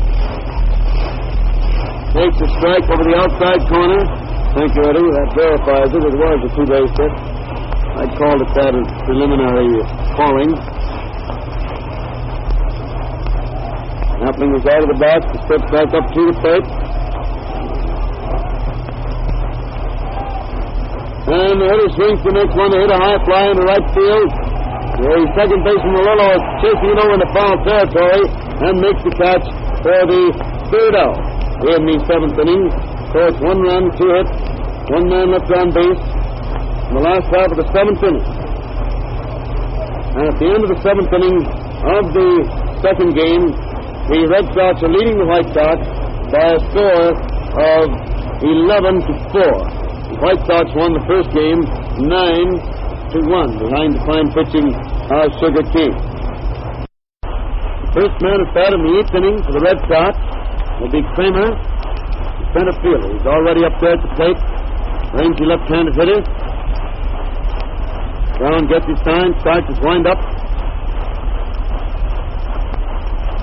and throws, and it's a strike over the heart of the plate just about knee-high. 1 strike on Kramer.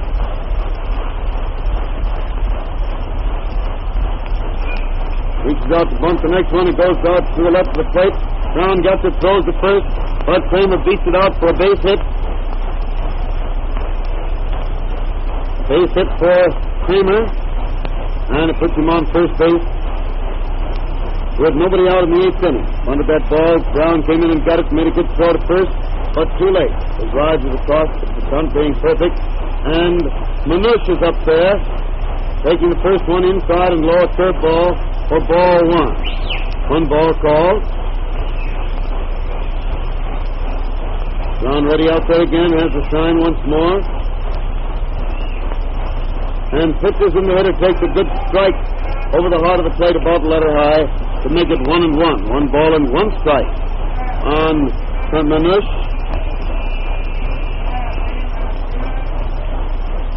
Takes another look at the runner at first. Then pitches and Heine hits a bounder down to Benola, who steps on first base and then throws to second to turn it into a double play. Appling taking the throw and tagging the runner out. Play was back with Kramer. We didn't see any particular play there, and finally decided to stand up to break up a possible double play if he was going to be made by that direction. As a result, he came right into the ball, was waiting for him as he came in.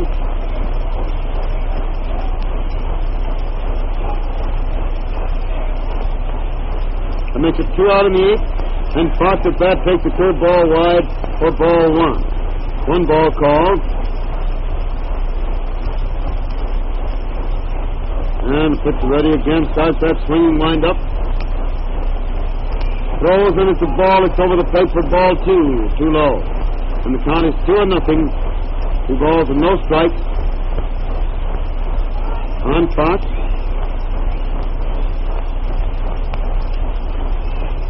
Would have hit the next one, a drive out into left center for a base hit. His third hit of this game. Peters gets the ball fast and throws it. Oh, boy. That ball took a terrific hop clear over the heads of both Appling and Hayes. But Benora raced over and grabbed it before he could get through to the stands, and Fox stayed on first base anyway. Jimmy's on first with 2 out in the 8th inning. And Kroner, the third baseman, is at bat.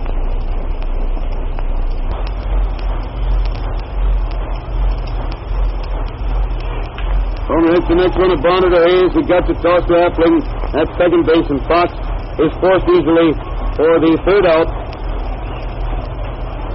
Making it no runs, 2 hits, and 1 man left on base. In the 8th inning, first half of the 8th inning, and the score at the end of the first half of the 8th inning of the second game is 11-4 in favor of the Boston Red Sox. White Sox come to bat in the last half of the 8th with Hayes the first man up. White Sox won the first game by a score of 9-1.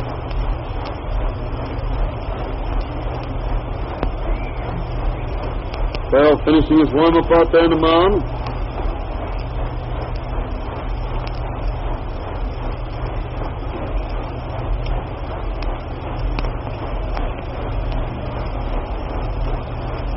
Bird finally throws the ball out to second base.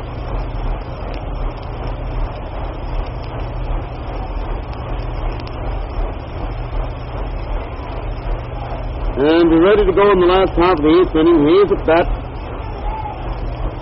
Farrell shakes yes on the sign, winds up, throws, and it's a high one inside for ball 1. 1 ball called.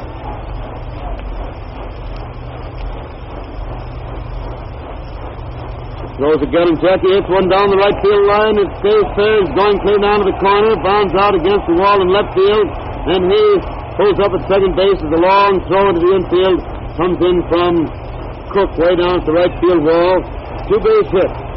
Down the right field line by Jackie Hayes, putting him on second base. Nobody out in the 8th inning, and Jimmy Dykes getting a nice hand as he steps up there to the plate.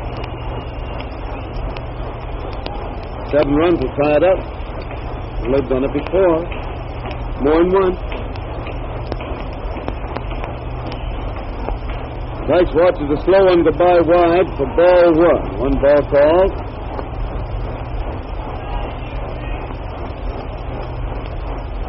Eddie Lyons doing a little warming up out in the left field bullpen.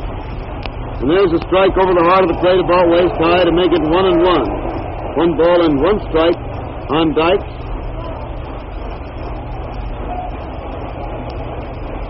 He throws again, and Jim started to swing but stops to take a high one inside for ball 2. And it's 2 balls and 1 strike on Jimmy Dykes. 2-1 is the count.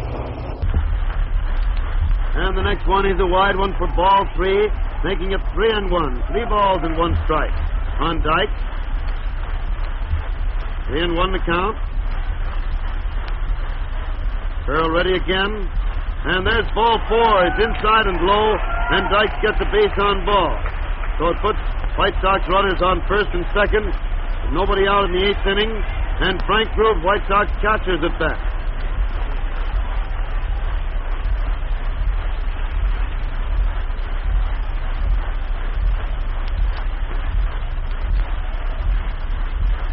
Frank takes the first one for a strike over the outside corner, across waist high, and it's 1 strike on Frank.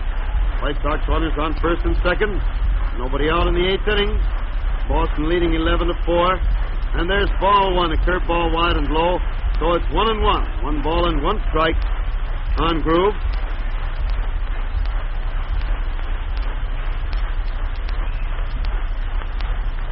Throws again, and Frank gets a wide one low for ball 2, and it's 2 balls and 1 strike on Groove. 2-1 the count.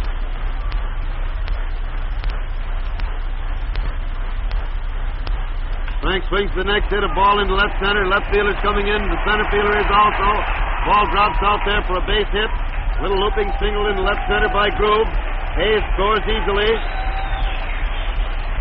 And Dykes stops at second. And Clint Brown, the White Sox pitcher, is at bat.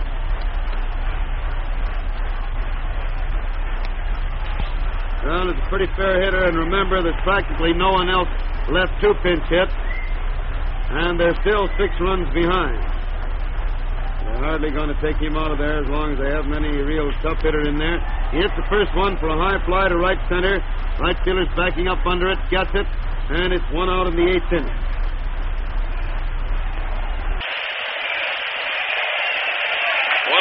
And here's Rip Radcliffe. Gosh, poor old Rip is way overdue for a base hit. Yesterday's game, he got only 1 hit and a walk in 4 tries. The first game today, he got a walk in 5 tries. He's been up 4 tries in this ball game so far. His second game, and hasn't been on first base yet. He's way overdue to hit one. And he takes the first pitch wide across the waist for ball 1. 1 ball called.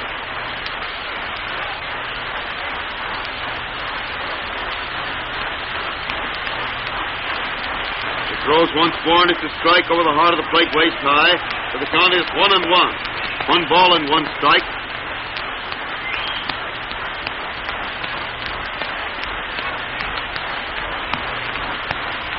Pepper swings the next one, hit an easy bounder to the shortstop, who throws the second.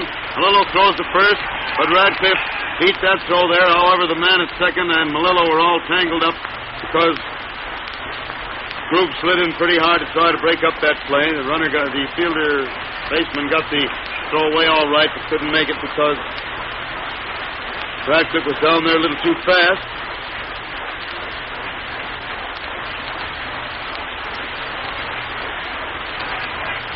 On the play, Dykes went to third base. He's on third now. 1 run home in the 8th inning. And Clevis at bat hitting an easy bounder back past the pitcher. And Melillo slips and falls down. Ball bounced back over his shoulder and out into right center with Dykes scoring and Radcliffe going to third base. I think they'll call that a base hit because Melillo, tearing in to cover second, tried to stop up as Clevis hit that ball, and he slipped and fell down. He reached for it while falling down and reaching backwards. The ball got past him, and 1 more run scored, and Radcliffe went to third. I'm pretty sure that will be a base hit.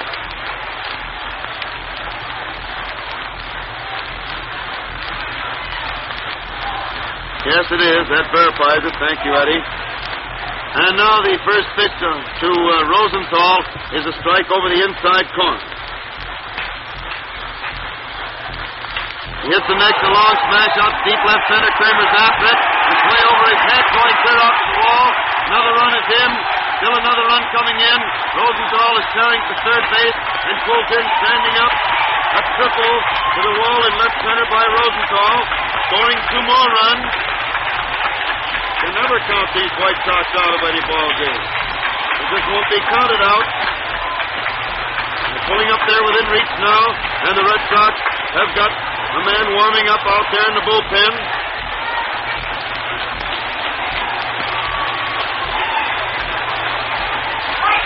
That's 4 runs home this inning, and the score is now 11-8 in favor of the Red Sox. Farrell trying hard to get through this inning, and Zeke Benura is at bat. 4 runs home in the 8th inning. Rosenthal still on third base. Benura at bat. Big swing, hit a bounder out to Cronin, the manager. Cronin comes up with it, throws the first, and Benura is safe. Benura is safe on a close play. Wes Farrell slams his glove onto the ground. Joe Cronin throws his glove in the air and runs over to talk to umpire McGowan. But Benura beat out that hit to deep short. He was going down that line as I don't think he ever went down before in his life.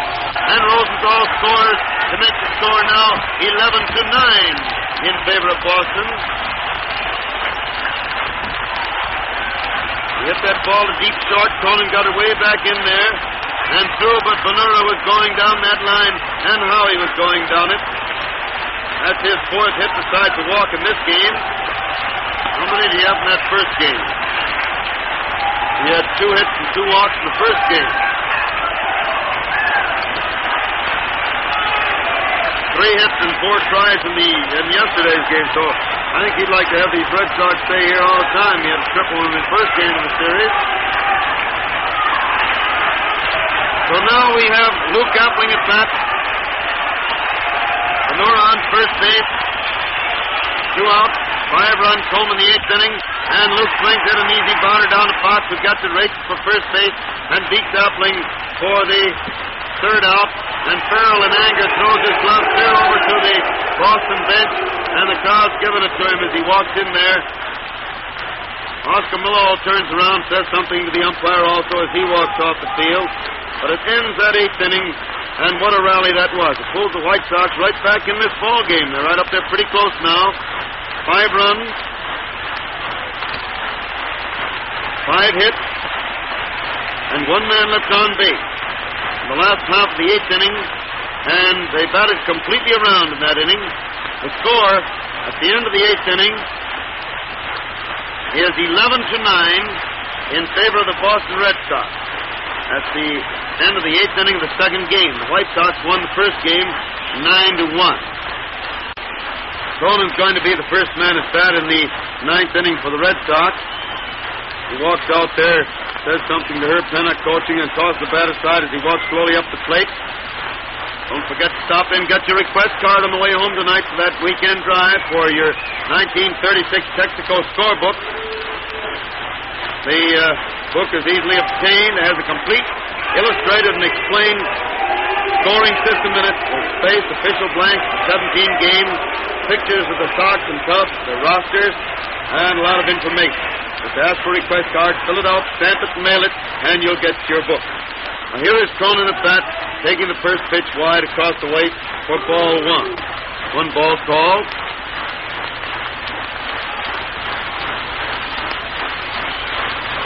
Brown throws again, and Cronin swings at a high pass, slow ball inside, and misses it for strike 1. Boy, he really threw a pull-the-string ball that time. He was up in there close, high and inside, and it's 1-1.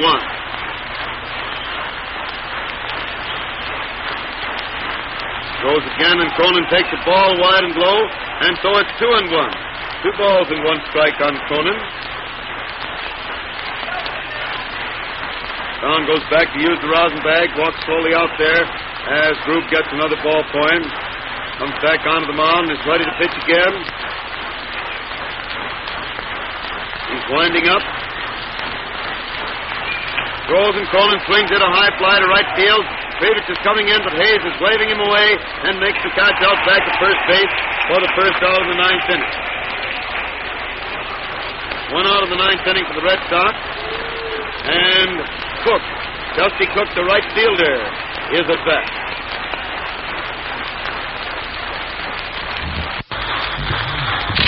Dusty steps up there at the plate. His wind up. And Cook swings it, a little looping drive out into left center for a good base hit. Throws in front of it, grabs it, throws it into second base, and Cook goes back to first. Single to left center by Cook, putting him on first base. 1 out of the 9th inning, and Berg is at bat. Mo Berg up there at the plate. Now the Red Sox have a right-hander warming up in the bullpen.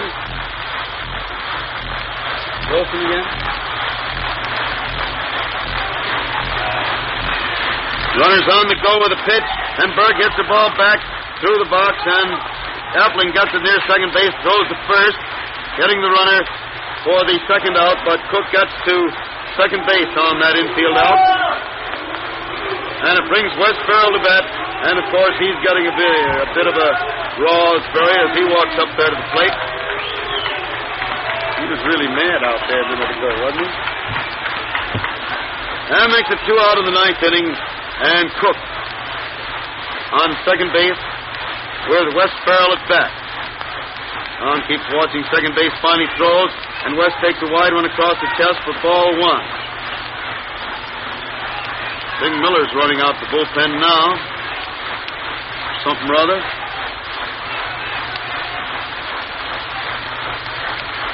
Going to warm up the left-hander again. 1 ball called.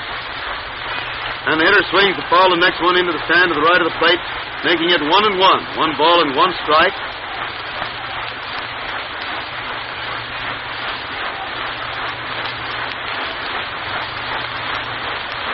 One and 1 to count.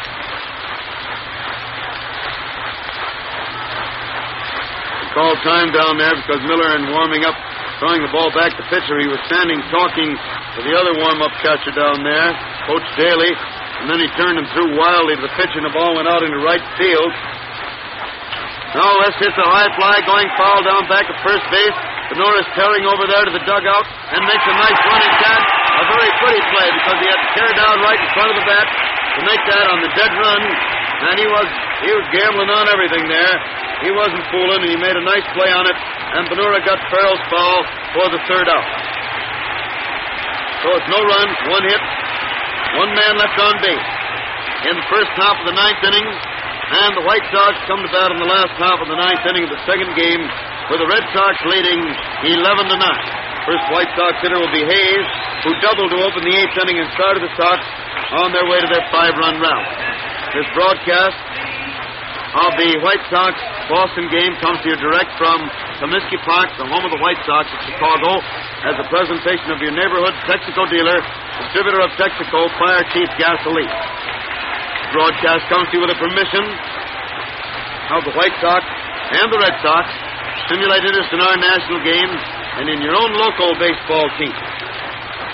Farrell finishes his warm-up. As he does so, the Red Sox are really bearing down and warming up these two men in the right field bullpen. The right-hander and the left-hander both warming up very hard. Farrell throws now, and Hayes takes a strike over the outside corner above knee high. One strike on Jackie Hayes. Ready again, he's winding up, throws, and Jackie swings and misses a high fastball for strike two. Boy, Farrell's bearing down now. He says, I'm going to get through this, and I don't know why. He again winds up, pitches, and it's ball one. The curveball wide and low, so it's 1-2. 1 ball and 2 strikes.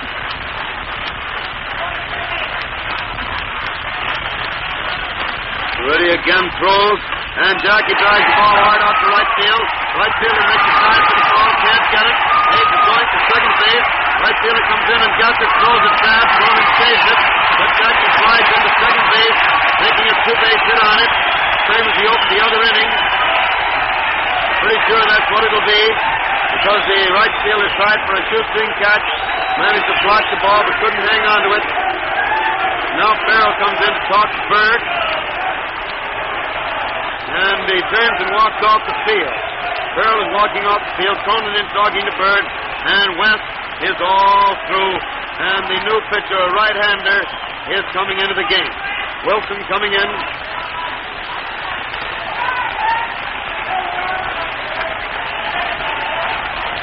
That double was the end of West Farrell for today.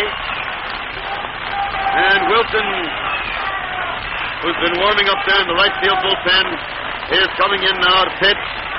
First man he faces will be Dyke.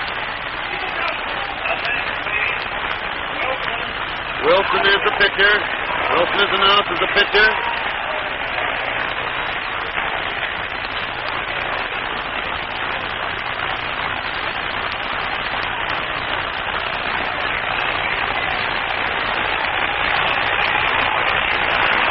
Finally arrives there and starts his warm-up with Bird.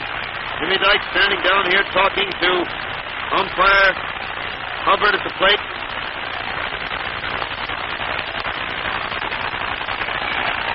Wilson still warming up there. Dyke started walking up toward the plate. So the crowd started to stir and talk it up. Now Wilson is through. Bird goes out to straighten out his signs with him. Willow comes in to find out what it is. Signs they're using. And they all go back to their position. Dyke is at bat. Jimmy got a walk in the 8th inning and started that rally. After Hayes had doubled, as he just doubled now. Jimmy hits the first pitch, but it's a foul into the stand above and to the right of the plate up here in the second deck over to our right of way. And it's 1 strike on Jimmy Dyke. 1 strike to count.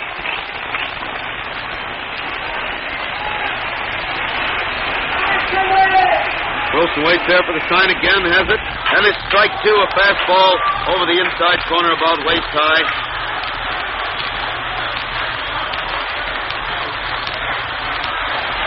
Wilson ready once more, throws. Dyke swings and misses on a curveball, low and outside, striking out for the first out in the ninth inning, and bringing Groove to bat.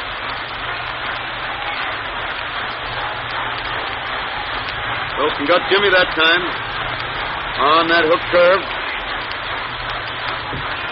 Frank Groove is up there with Hayes on second base, one out in the ninth inning. Wilson ready, pitches, and Frank takes a ball. It's over the plate, but too low. One ball called.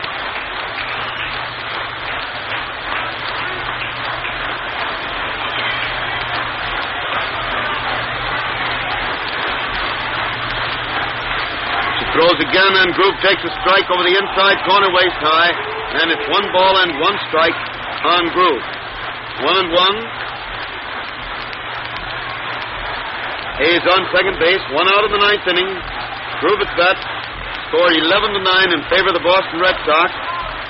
Second game of the doubleheader. Frank swings and misses this one for strike 2. The ball hopped out of the catcher's glove, but he grabs it out in front of the plate, tosses it back to Wilson, the pitcher, who relieved Wes Farrell.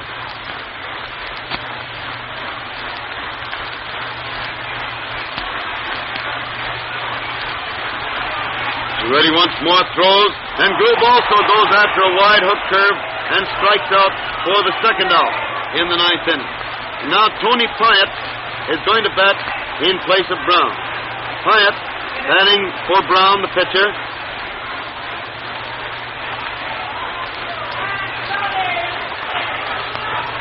He arrives up there and is all set.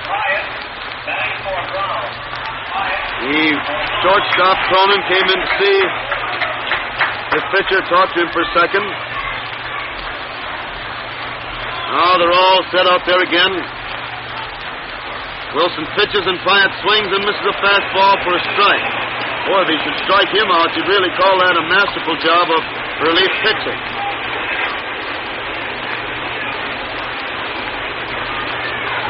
Ready again, throws. And Tony gets the ball. It's over the plate, too low. Hits the dirt and bounces out of the catcher's glove. He turns around, hands it to umpire Hubbard, who gives it back to him. He throws it back out to Wilson. It's 1-1, 1 ball and 1 strike.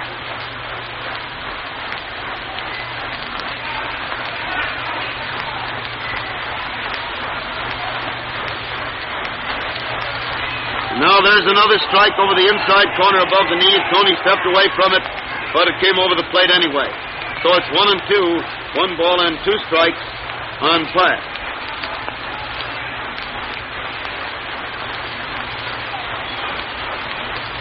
Tony watches ball 2 come by now, very wide, and it's 2 balls and 2 strikes. Sort of a forlorn chance here, but it's always there. Getting a sign. Swings around as he gets it, looks back at second base, throws, and it's inside across the chest. In fact, it was well just about there, although it almost hit the peak of his cap as he dropped down to get away from it. And it's 3-2. 3 balls and 2 strikes on Pyatt. Pyatt steps out of the box, and the umpire called time for a moment.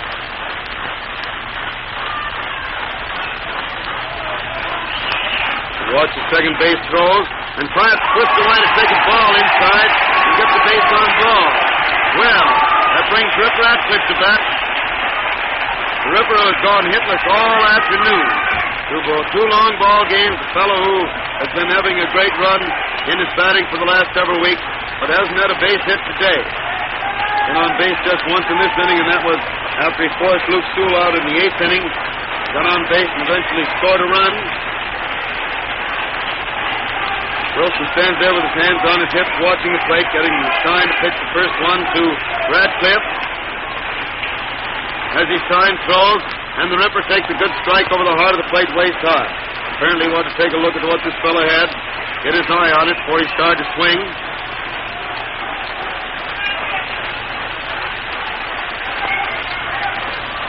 Ready again now, pitches, and Radcliffe fouls the ball high into the second deck, up here to our left. And it's 2 strikes. 2 strikes on Radcliffe.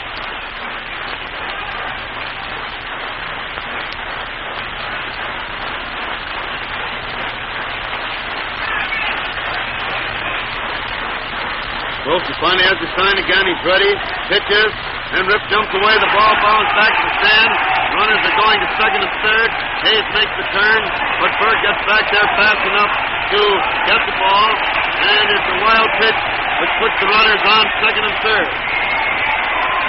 Wild pitch by Wilson.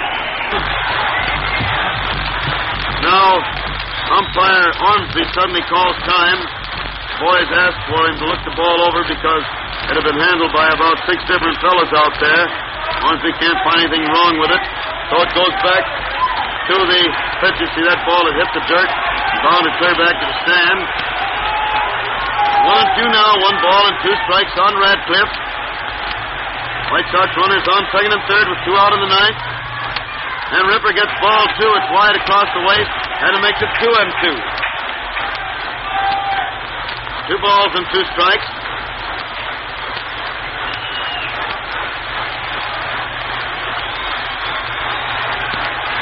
Pitcher again winds up, pitches, and Radcliffe hits a drive out to center field for a base hit. 1 run is coming in. The tying run scores. The game is tied up. Radcliffe got his first hit of the game, and it's a ringing single to center. Scoring Hayes, scoring Pyatt, and the score is tied 11-11. The score is tied 11-11. And Mike Peavich is now at bat. Boy, did you ever hear more yelling around here?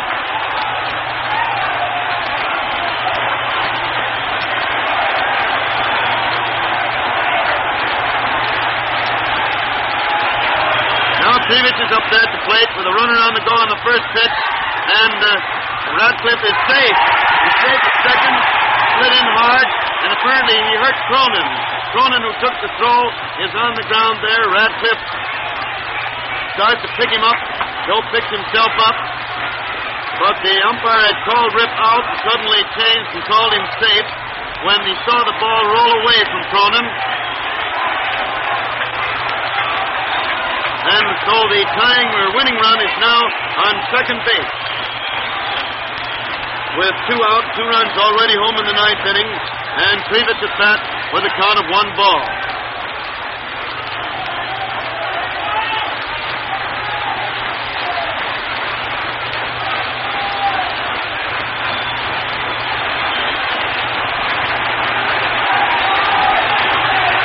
Well, I said again, infield already.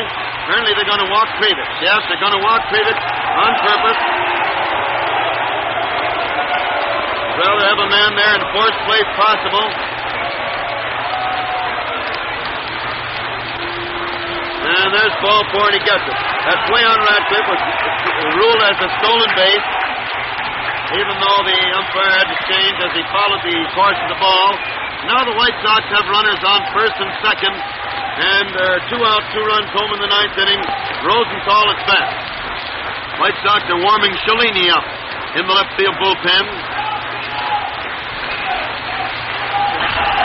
Wilson is leading the game, and the new pitcher, a southpaw, is coming into the ball game. Fritz Ostermiller. Wilson leading there, and a left-handed pitcher coming in to pitch to Rosenthal, the left-handed hitter.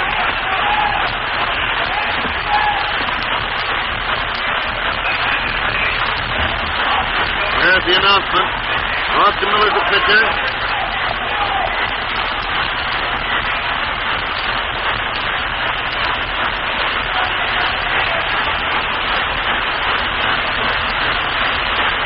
Wilson started going that time. Striking out the first too many faces. Looked as though he was going to go through the inning in great shape.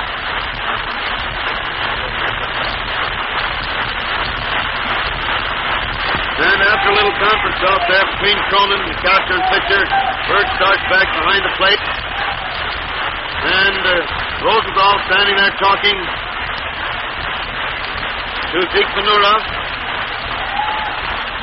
Radcliffe, who was on second base, ducked down into the bench to get a little drink of water while they were waiting. Now Ostermiller starts his warm-up out there with Berg.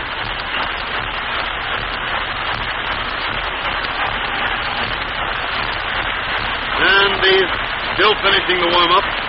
Remember, the White Sox have scored 2 runs in the ninth inning. You still have runners on first and second with 2 outs. The score a tie, 11-11.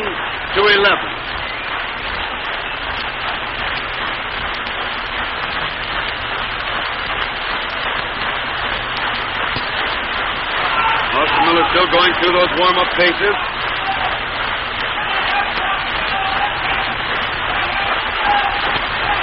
And the umpire stands there watching. Finally, says he's had enough. That's it. The ball goes back to him. And Rosenthal comes up to the plate. Rosenthal at bat. Score tie now in the last half of the 11th inning. 11-11. White Sox runners on first and second. 2 out in the ninth inning. 2 runs home. Austin Miller ready to pitch. Throws. And it's a ball inside across the waist. 1 ball call.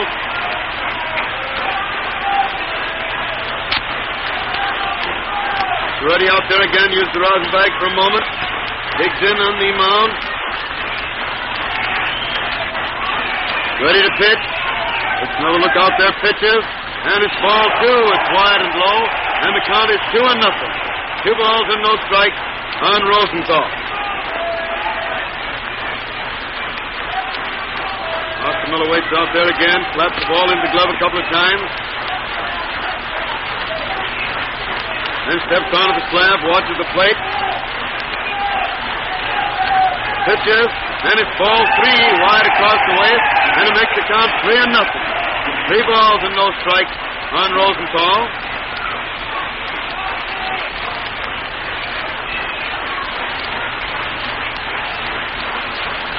Walks around again in circles, then finally takes his place on the rubber after using the rosin bag once more. Finally pitches, and it's the strike. It got to the outside corner. They throw the ball to second base. Ratcliffe got back there in time, though, and so the ball goes back to pitcher with a count of 3-1 on Rosenthal. 3 balls and 1 strike.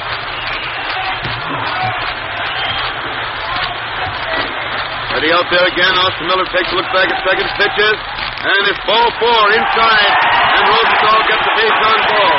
It fills the bases for the White Sox in the ninth inning and brings Zeke Benura to bat.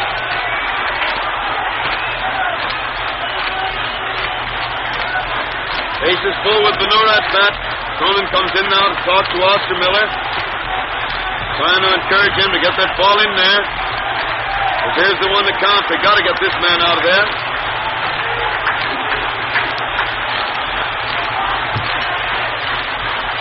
Cronin walks slowly back to his position, scuffing up a lot of dirt as he goes. Umpire Humbert suddenly calls time, and he's pointing down the left field line about something. Now a right-hander started to warm up, and the other pitcher, Cellini, standing there alongside of him. I thought at first maybe that was the point. They didn't want him standing in the bullpen, and he wasn't warming up. But apparently that wasn't the issue, because whatever it was, Umpire Hubbard consulted with Umpire Ormsby, and nothing further happened. Time is back in, and Austin Miller starts to wind up. Throws, and Zeke takes a good strike over the heart of the plate above the knee. Naturally, with Austin Miller showing signs of not getting the ball over, he was going to take that first one. And so it's 1 strike on Benura. Austin Miller again winding up. Throws, and Zeke swings it a high fly in left center. Left fielder Kramer's out there calling for it, though, and has it for the 3rd out, and we go into extra innings. The ball was well hit, but altogether too high, and Zeke is put out for the first time this afternoon. After making 4 hits and getting a walk, he flies out there for the bases full, and it's 3 out in the 9th inning, ending the 9th for the White Sox with 2 runs, 2 hits, 3 men left on base. And at the end of the 9th inning of the first game of the doubleheader, the score stands a tie, 11-11. The White Sox won the first game from Boston 9-1. And now, again, for complete resume of scores and batteries in other cities, we return to studio. In the National League in Boston, the Chicago Cubs lost both games to the Bees this afternoon. The first game by a score of 4-3. In the first game, Leon Hartnett worked for the Cubs with Davis on the mound in the 9th. the Bees using McFadden and Lopez the entire route. In the second game, the Cubs lost by a score of 3-2. Warnicki and O'Day worked for the Cubs the entire route in the second game, and Cantwell and Lopez for the Bees. In Philadelphia, the St. Louis Cardinals won both games from the Phillies today. The first game by a score of 13-4. Haynes and Davis working for the Cards, Walter and Wilson for the Phillies. In the second game by a score of 11-8. Earnshaw and Davis started for the Cards in the second game with Dizzy Dean pitching in the eighth. Bowman and Atwood started for the Phillies with Benj in the third and Johnson in the sixth. First game of the doubleheader in Brooklyn between the Dodgers and the Reds was taken by the Reds 4-3. Stein and Lombardi, the battery for the Reds, the Dodgers, Mungo and Berry. The second game was taken by the Dodgers 5-2. Hallahan and Campbell, the Red battery, with Derringer pitching in the seventh. The Dodgers using Frankhouse and Phelps to start, with Brandt on the mound in the eighth. In New York, the Giants took the game from the Pittsburgh Pirates 3-2. Swift and Patton working for the Pirates, the Giants using Hubble and Mancuso. In the American League, the first game of the doubleheader in St. Louis was taken by the Browns 6-1. Fink and Hayes worked for the Athletics with Lisenby in the second. Hogsett and Giuliani worked for the Browns. In the second game, at the end of the first half of the seventh inning, the Athletics lead the Browns by a score of 6-3. Kelly and Hayes, the Athletic battery, the Browns using Caldwell and Giuliani with Vanatta in the fifth. In Cleveland, the New York Yankees and the Indians are tied 4-4 at the end of the 12th inning of play. Pearson and Dickey working for the Yanks, with Malone taking over in the ninth. Hildebrand and Pitlack starting for the Indians. Sullivan catching in the fifth. Lee on the mound in the eighth, and Galehouse pitching in the ninth. In Detroit, the Washington Senators took the game from the Tigers 5-3. Appleton and Millies worked for the Senators, the Tigers using Wade and Hayworth with Auker in the ninth. And now back to Comiskey Park and Hal Totten. Take it, Hal. Back at the ballpark for the 10th inning, ladies and gentlemen, Cellini is the new Sox pitcher. Oscar Miller, the first man to face him, had run the count to 2-2, or 2-1 rather, and then hit the next pitch down to Jackie Hayes and is thrown out at first base. Now here is Kramer, a left-handed hitter. Cellini starts his wind-up and throws, and Kramer takes a strike over the heart of the plate just a little above the knee.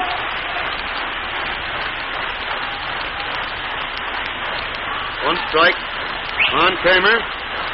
Cellini winds up again. Pitches on his ball one. It missed the outside corner, also seemed a little low. So it's 1 ball and 1 strike on Kramer. 1-1 the count.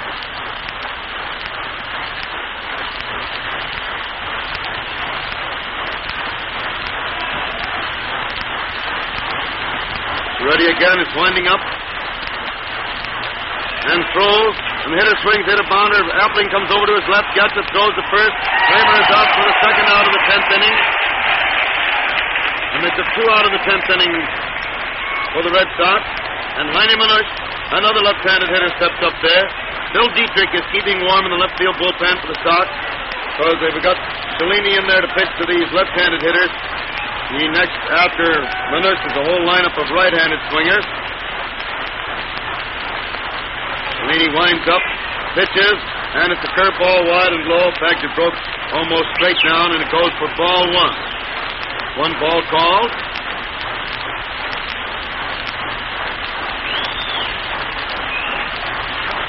Cellini takes a look around at the boys, listens to their encouragement, and then takes the plate, gets his sign, starts his windup, and pitches, and the hitter takes ball 2. A little bit wide and a little bit low, and the count is 2-0. 2 balls and no strikes on Manush. Groove holds the ball out in front of the plate, calls to Cellini, throws the ball back to him. He comes back behind the plate again.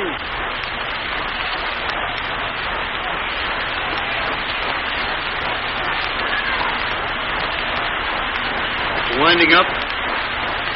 Throws again, and it's strike 1 over the heart of the plate, down around the knees.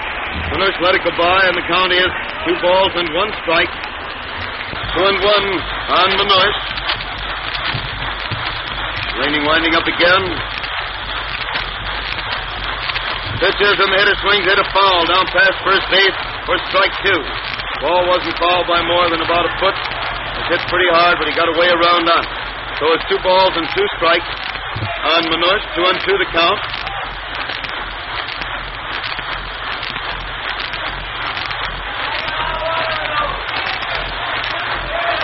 One, two is the count. It's ready again.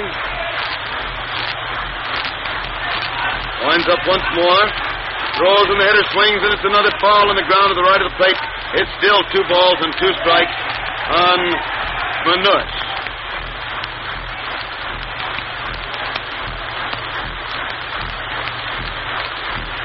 2-2 is the count. Winds up again, throws, and Heine hits the ball hard out into right field for a good clean base hit. Single to right field by Manush. Putting him on first base with 2 out in the 10th inning. And again a roar and a rumble through the stands as Jimmy Fox comes to bat. Jimmy, who has made 3 hits and a walk today, besides being on a fielder's choice and scoring 4 runs. Fox there waiting as Cellini swings around, getting his sign, takes a look at first base.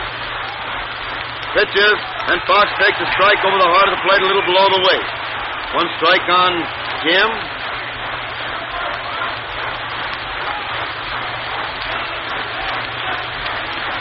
Cellini ready once more. Pitches, and Fox swings at a pop foul into the stand above and to the right of the plate. And it's 2 strikes on Fox. 2 strikes to count.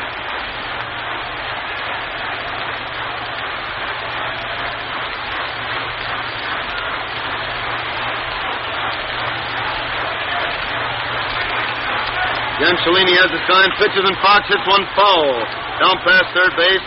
Oh, with the grass cutter down there, hits pretty hard. And it's 2 strikes still on Jimmy Fox. Cellini gets a new ball to pitch, stands out there, waiting for the sign, has it, swings around. There's a stretch, he watches the runner at first, but pitches, and the hitter swings in another foul on the roof of the stand above and to the right of the plate. It's still 2 strikes on Fox. Still 2 strikes.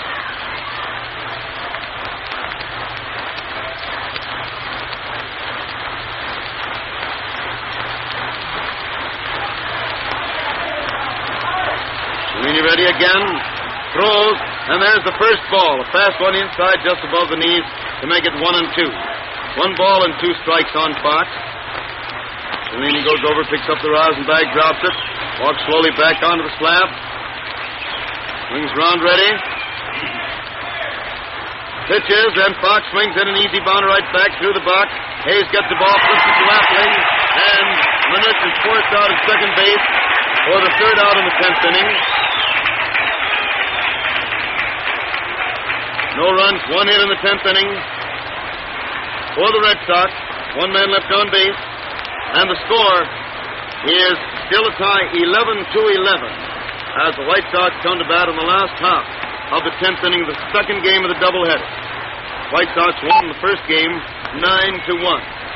Broadcast, the White Sox-Boston doubleheader comes to you direct from Comiskey Park, home of the White Sox, Chicago, as a presentation of your neighborhood Texaco dealer, distributor of Texaco Fire Chief Gasoline. The broadcast comes with the permission of the White Sox and the Red Sox to stimulate interest in our national game and in your own local baseball team. This is WCFL at Chicago. Luke Appling is walking slowly up to the plate. Starts the 10th inning for the Sox. Fritz Ostermiller, a left-handed pitcher, finishes his warm-up. Ball goes out to second base. Cronin flips it backhanded to Malillo with his left hand, and Oscar returns it to the pitcher. Walks back to his position after calling something to Cronin.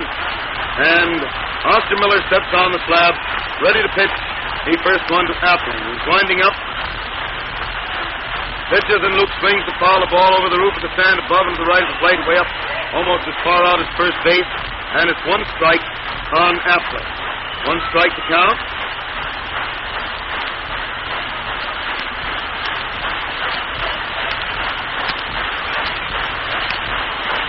Miller waits there for the sign again. Seems to have it. He's winding up. And pitches, and the hitter fouls another one onto the roof of the stand. About the same, well, missed the roof, went into the second deck and bounded back down to the field. And some youngster came running out of the stand to run out in the field and get it. 2 strikes now on Appling.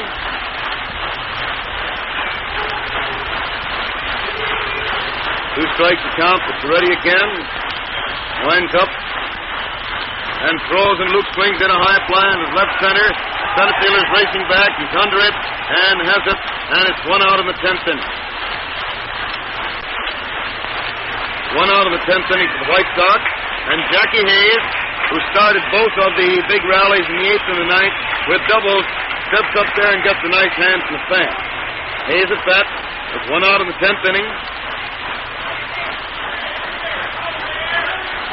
Pitcher winds up, throws, and Jackie takes a high one wide for ball 1. 1 ball called.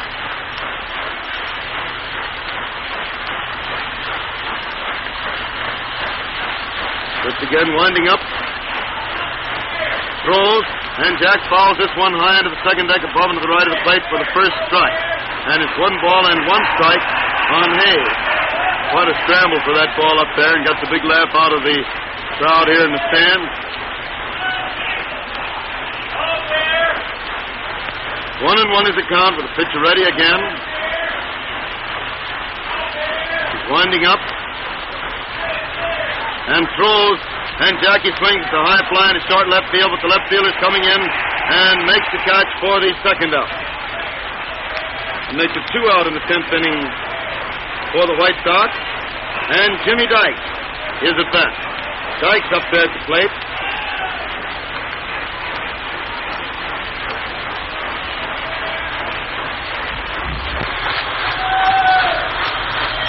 He's winding up slowly. Pitch to Jimmy now. He pitches, and Jim swings and fouls the ball into the stand to the right of the plate for strike 1. 1 strike on Dykes.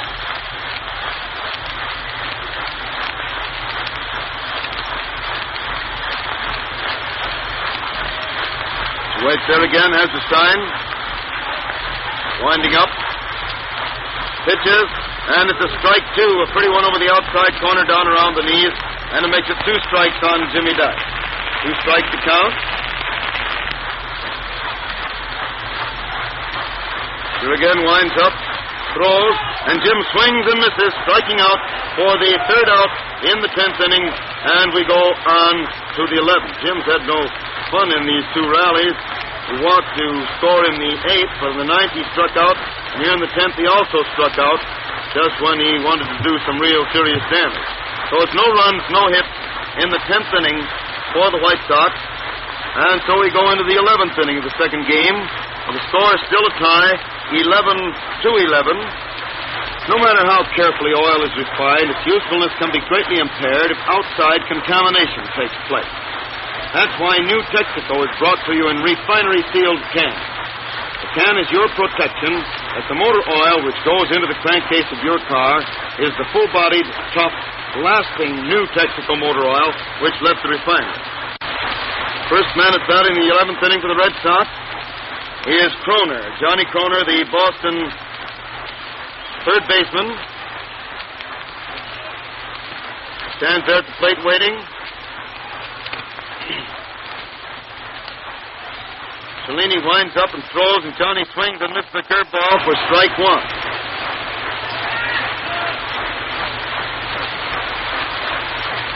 Cellini again gets his sign. He's winding up and pitches, and the hitter swings and misses for a strike 2, and it's 2 strikes on Kroner. 2 strikes to count.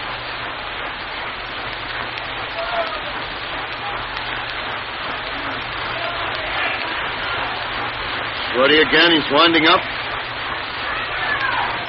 Throws, and the hitter started to swing but stopped, and the ball curved inside and low for ball 1. So it's 1 ball and 2 strikes on Kroner.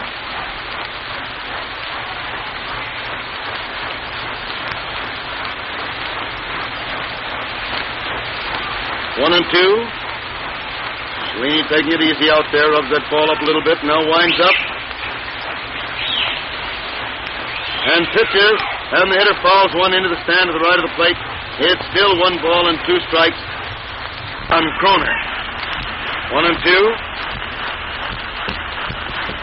Dusty Cook starts out of the dugout to walk up there. Cronin is already waiting to hit, but he goes over to talk to him. Now the hitter hits the next one, a high fly into left center, but Rosenthal is jogging over there and makes the catch nicely for the first out in the 11th inning.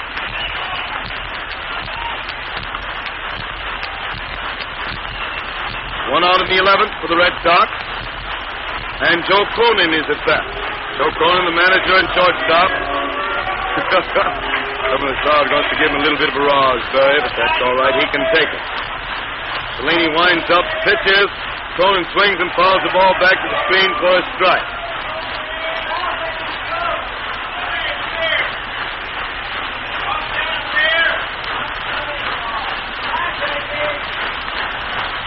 Delaney getting his sign there again, winds up. Easy swinging wind up, then the windmill, then he pitches. And the hitter swings another high fly to left center. This time farther out, but Rosenthal's also waiting. Has it, and it's 2 out in the 11th inning. 2 out in the 11th inning for the Red Sox. And Cook, Dusty Cook, the Boston right fielder, is at bat.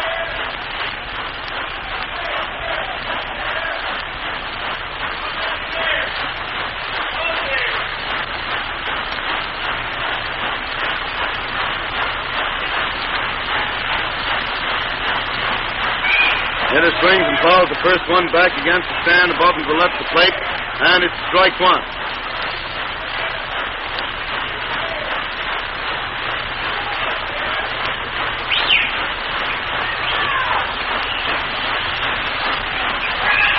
Swings hard at the next to miss a high fastball inside, and it's 2 strikes on Cook. 2 strikes to count. He also is a left-handed hitter.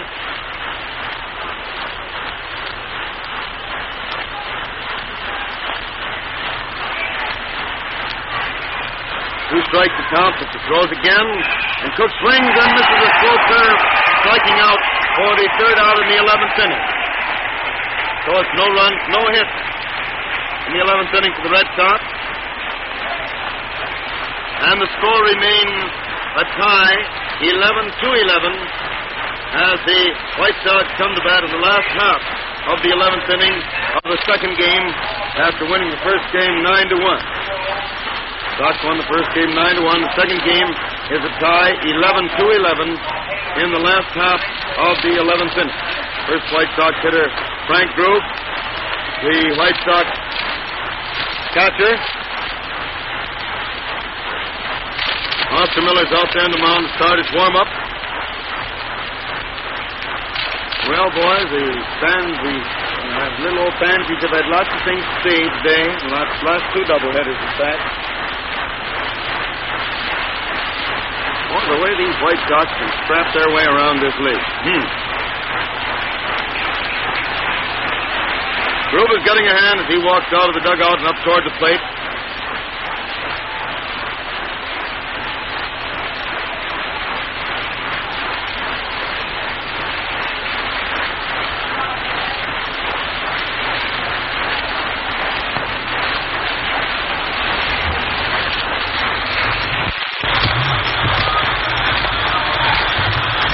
Miller's winding up, pitches, and Grove swings to foul the ball into the second deck above to the left of the plate. To the right, rather. I'm getting groggy now.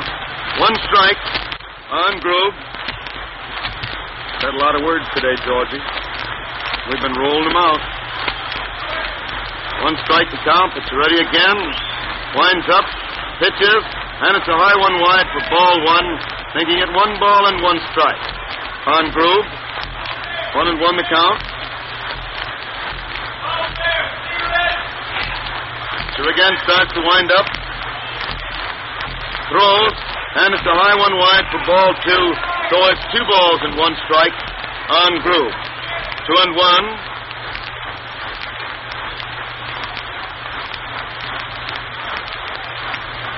Oscar Miller winds up again. Throws, and Grove swings to foul another one onto the roof of the stand above and to the right of the plate. And it's 2 balls and 2 strikes on Frank Grove. 2-2 the count.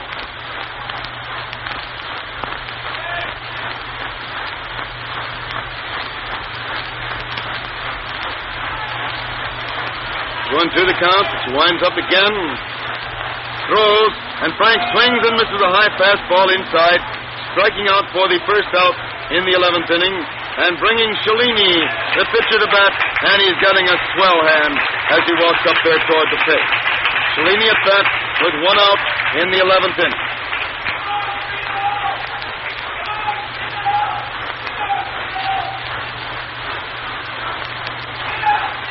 Tony bats left-handed.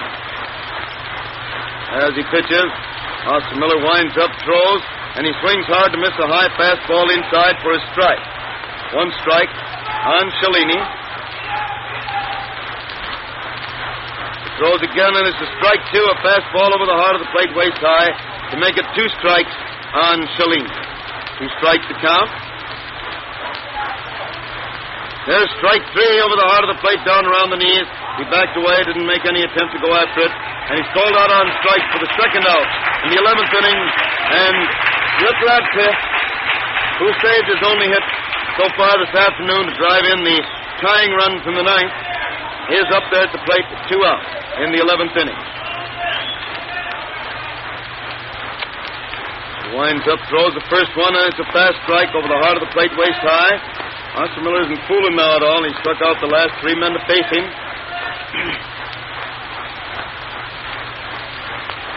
Throws again, and it's a strike over the outside corner across the knees, and it makes it 2 strikes on Radcliffe. 2 strikes to count. Miller again winding up. Throws. Rip swings, hit a little dribbler back at the pitcher who gets it, throws to first base. Just hit it off the end of the bat very weakly. And Rip is out at first base easily for the 3rd out. So we end the 11th inning still deadlocked 11-11. Score tie 11-11. At the end of the 11th inning of the second game of the doubleheader, White Sox won the first game 9-1. First man at bat in the 12th inning for the Red Sox will be Moberg, the catcher.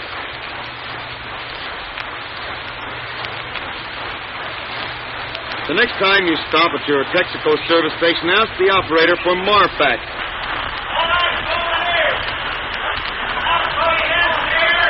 Berg is just walking up there at the plate as Cellini finishes. Well, he's still finishing his warm-up down there. Ball goes out to second base. Most out to tie a shoelace. Down here at the left of the plate before he steps up there in the batter's box.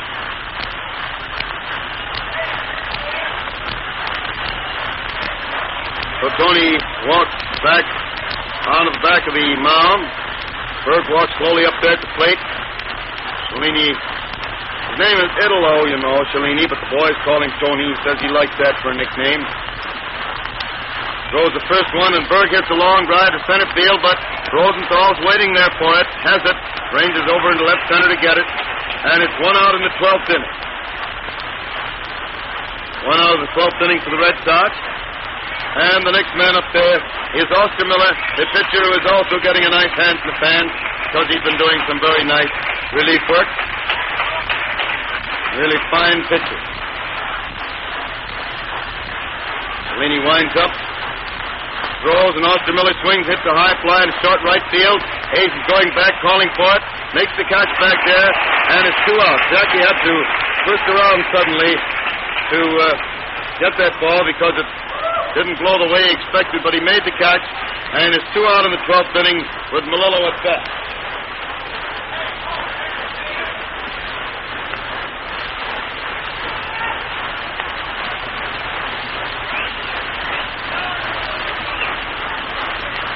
Melillo is up there, pitcher starts to wind up. Throws, and the hitter swings and fouls the ball back against the catcher's mask. Bounds off to the right on the ground. Group turns and tosses it over to umpire Hubbard to take a look. In case it got cut up, but apparently it didn't. Ball goes back to the pitcher. And Melillo steps up to the plate again. Cellini winds up. Throws and ski swings, hit a bounder back past the pitcher. Hayes goes over, gets it, bounds up and hits him in the face. He can't seem to see the ball anywhere. Finally walks over and gets it. And time is called. Melillo turns to see how it was. Apparently, the base hit. The ball took a bad hop and hit Hayes right in the face. Couldn't see the ball for a moment. Now he says he's all right. Won't let anybody fuss over him.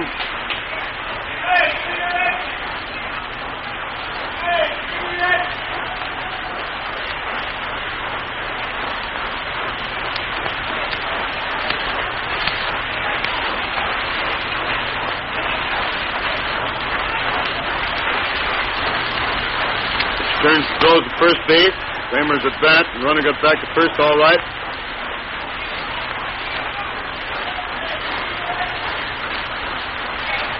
Now Cellini pitches and Kramer fouls this one back to the screen, and it's a strike. 1 strike to count.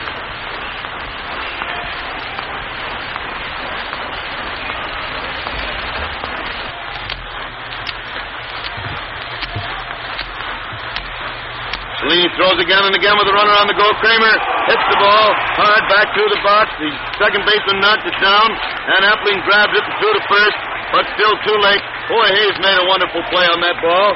He dashed over back a second, grabbed for it, hit his glove, and dropped to the ground. If he'd held onto it, he might have gotten that man. He shortstop dashed over and grabbed it and threw to first, but Kramer had beaten it out for a base hit. And that puts Boston runners on first and second with 2 out in the 12th inning. And Manush, Heine Manush, at bat.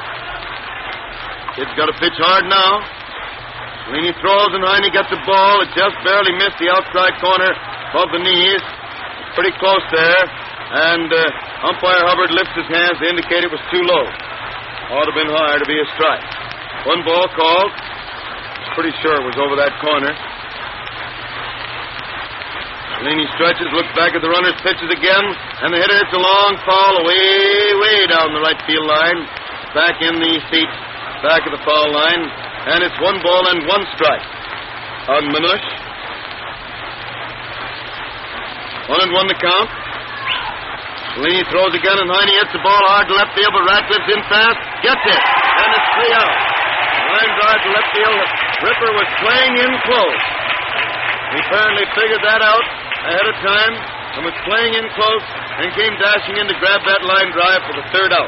So it's no runs, 2 hits, 2 men left on base in the first half of the 12th inning. And the score, as the White Sox come to bat in the last half of the 12th inning, still stands a tie, 11-11 in the second game of the doubleheader. White Sox won the first game by a score of 9-1.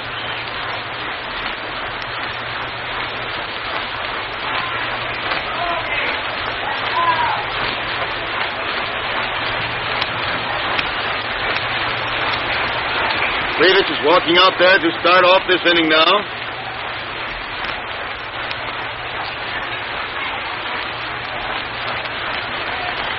Boy, this is really a box score to keep in that old Texaco scorebook that you'll want to refer back to a long time. Those 2 great rallies. The way the Sox have been scrapping today. Here's Krivich at bat. Start the last half of the 12th inning. Score a tie, 11-11. Ostermiller winds up to pitch the first one to Mike. Throws, and he takes a strike, a fast curveball over the inside corner just above the knees. 1 strike on Krivich.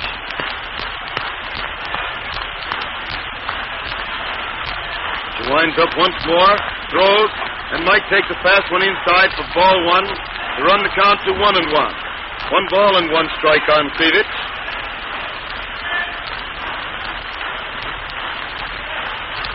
Again, Ostermiller takes that swinging wind-up, throws, and Mike swings at an easy bounder. The second baseman, Malillo, comes in, gets the ball, throws to first, and it's 1 out in the 12th inning. Malillo came scampering in to grab that ball and throw the man out at first. So it's 1 out in the 12th inning, and Rosenthal is at bat. Larry Rosenthal up there.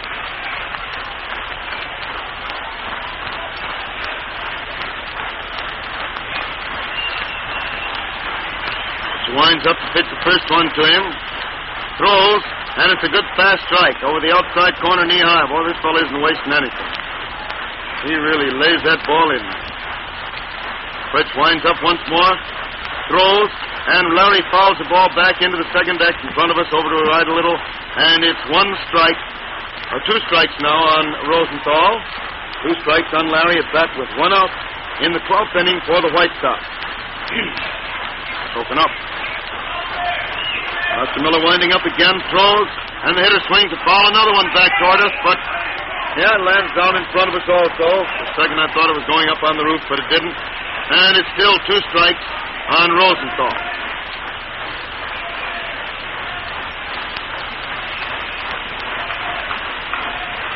ready once more. He winds up. Pitches, and it's a curveball wide for ball one, making it 1-2. 1 ball and 2 strikes.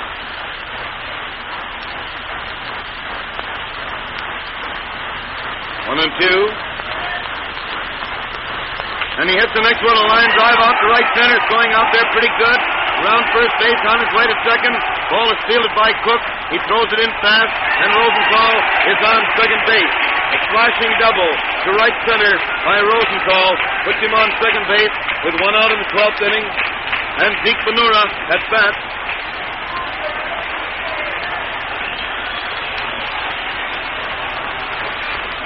Chances are they'll walk Benura to take a chance on Appling. Not that they are sliding Appling, but as they did earlier, walk a man to make fourth place possible.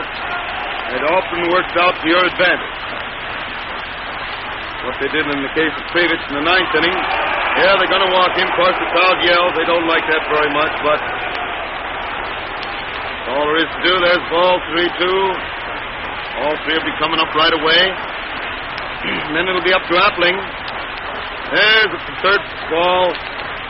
Taking no chances. He's really throwing that ball well outside. And there's the fourth ball. And it puts Benura on first base. The White Sox have runners on first and second with 1 out of the 12th inning. And Luke Appling is at bat. Appling at the plate.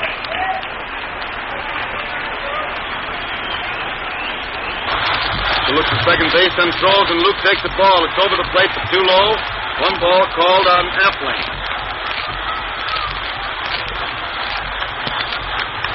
Waiting there again for the sign. Steps onto the slab.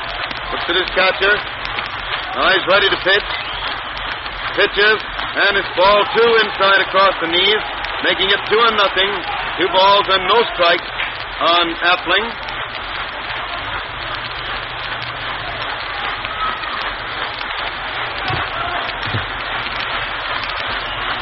1-0 is the count.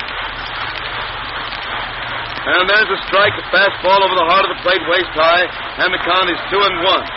2 balls and 1 strike on Appling.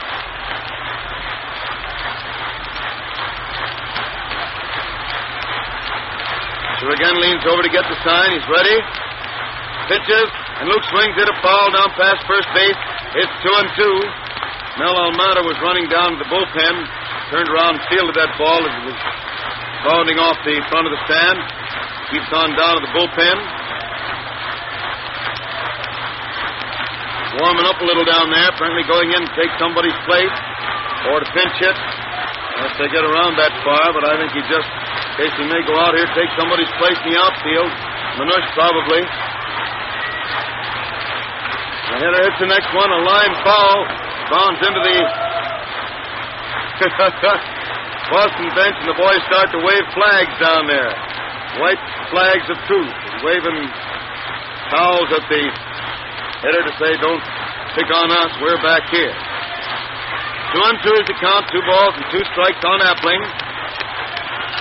Oscar Miller walks slowly around onto the slab again after using the rosin bag. Ready to pitch once more. He throws, and Luke hits another foul into the second deck. Down beyond first base. It's still 2 balls and 2 strikes. Still 2-2.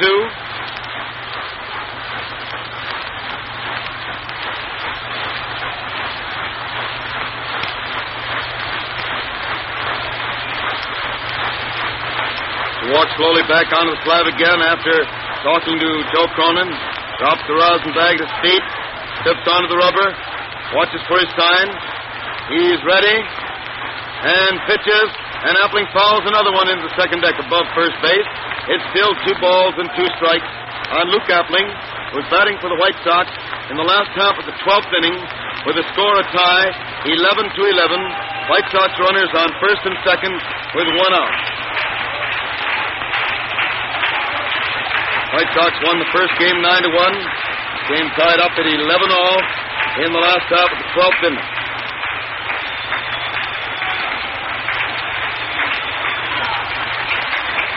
They're all ready again. As he's signed, he's ready to pitch.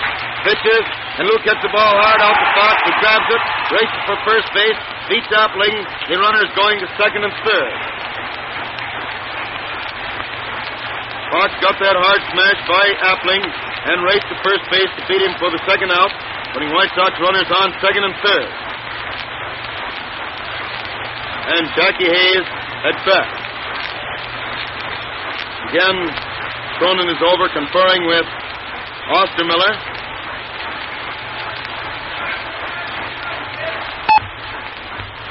I don't know whether they're going to walk Jackie or not. The one run would beat him, so the idea is to keep the bases filled as long as third base and third and second is occupied to make it possible to make force plays all the way around. No, they're going to pitch to him. They figure his luck has run out. He's not going to hit, and they're going to pitch to him. And the first pitch is wide across the waist for ball one. First base is vacant. Well, they won't give him anything good to hit at, that's sure. They'll pitch to him, but give him nothing good. Rather walk him than give him a good ball to hit. Figure he might go after a bad one. Winds up, throws again, and Jackie swings hard and misses the curveball for a strike. The count is 1-1. 1 ball and 1 strike on Hayes.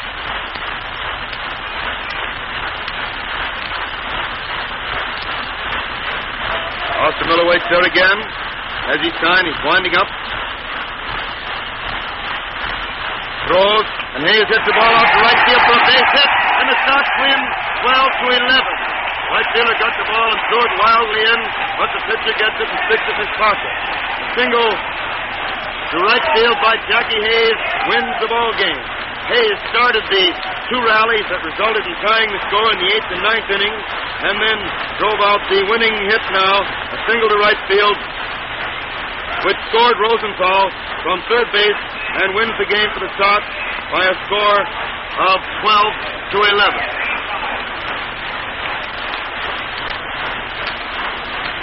He totals in that inning 1 run, 2 hits, 2 men left on base. Totals for the ball game. White Sox had 12 runs, 16 hits, 1 error.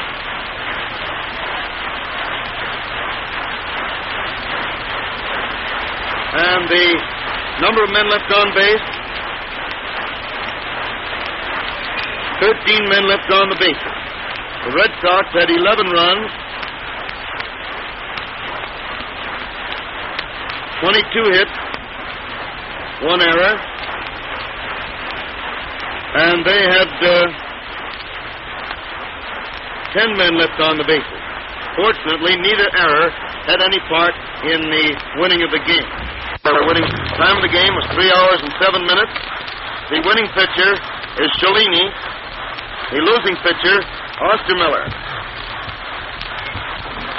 In the first game, totals on the first game, the White Sox won 9-1, making 9 runs, 16 hits, no errors, with 12 men left on bases. The Red Sox 1 run, 6 hits, 1 error, and 7 men left on the bases. The time of the game was 1 hour and 56 minutes. The winning pitcher was Kane, and the losing pitcher, Russell.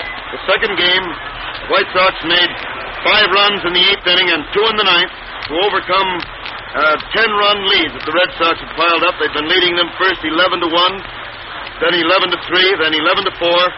They made 5 runs in the 8th, 2 in the 9th, tied it up, and then they won in the 12th.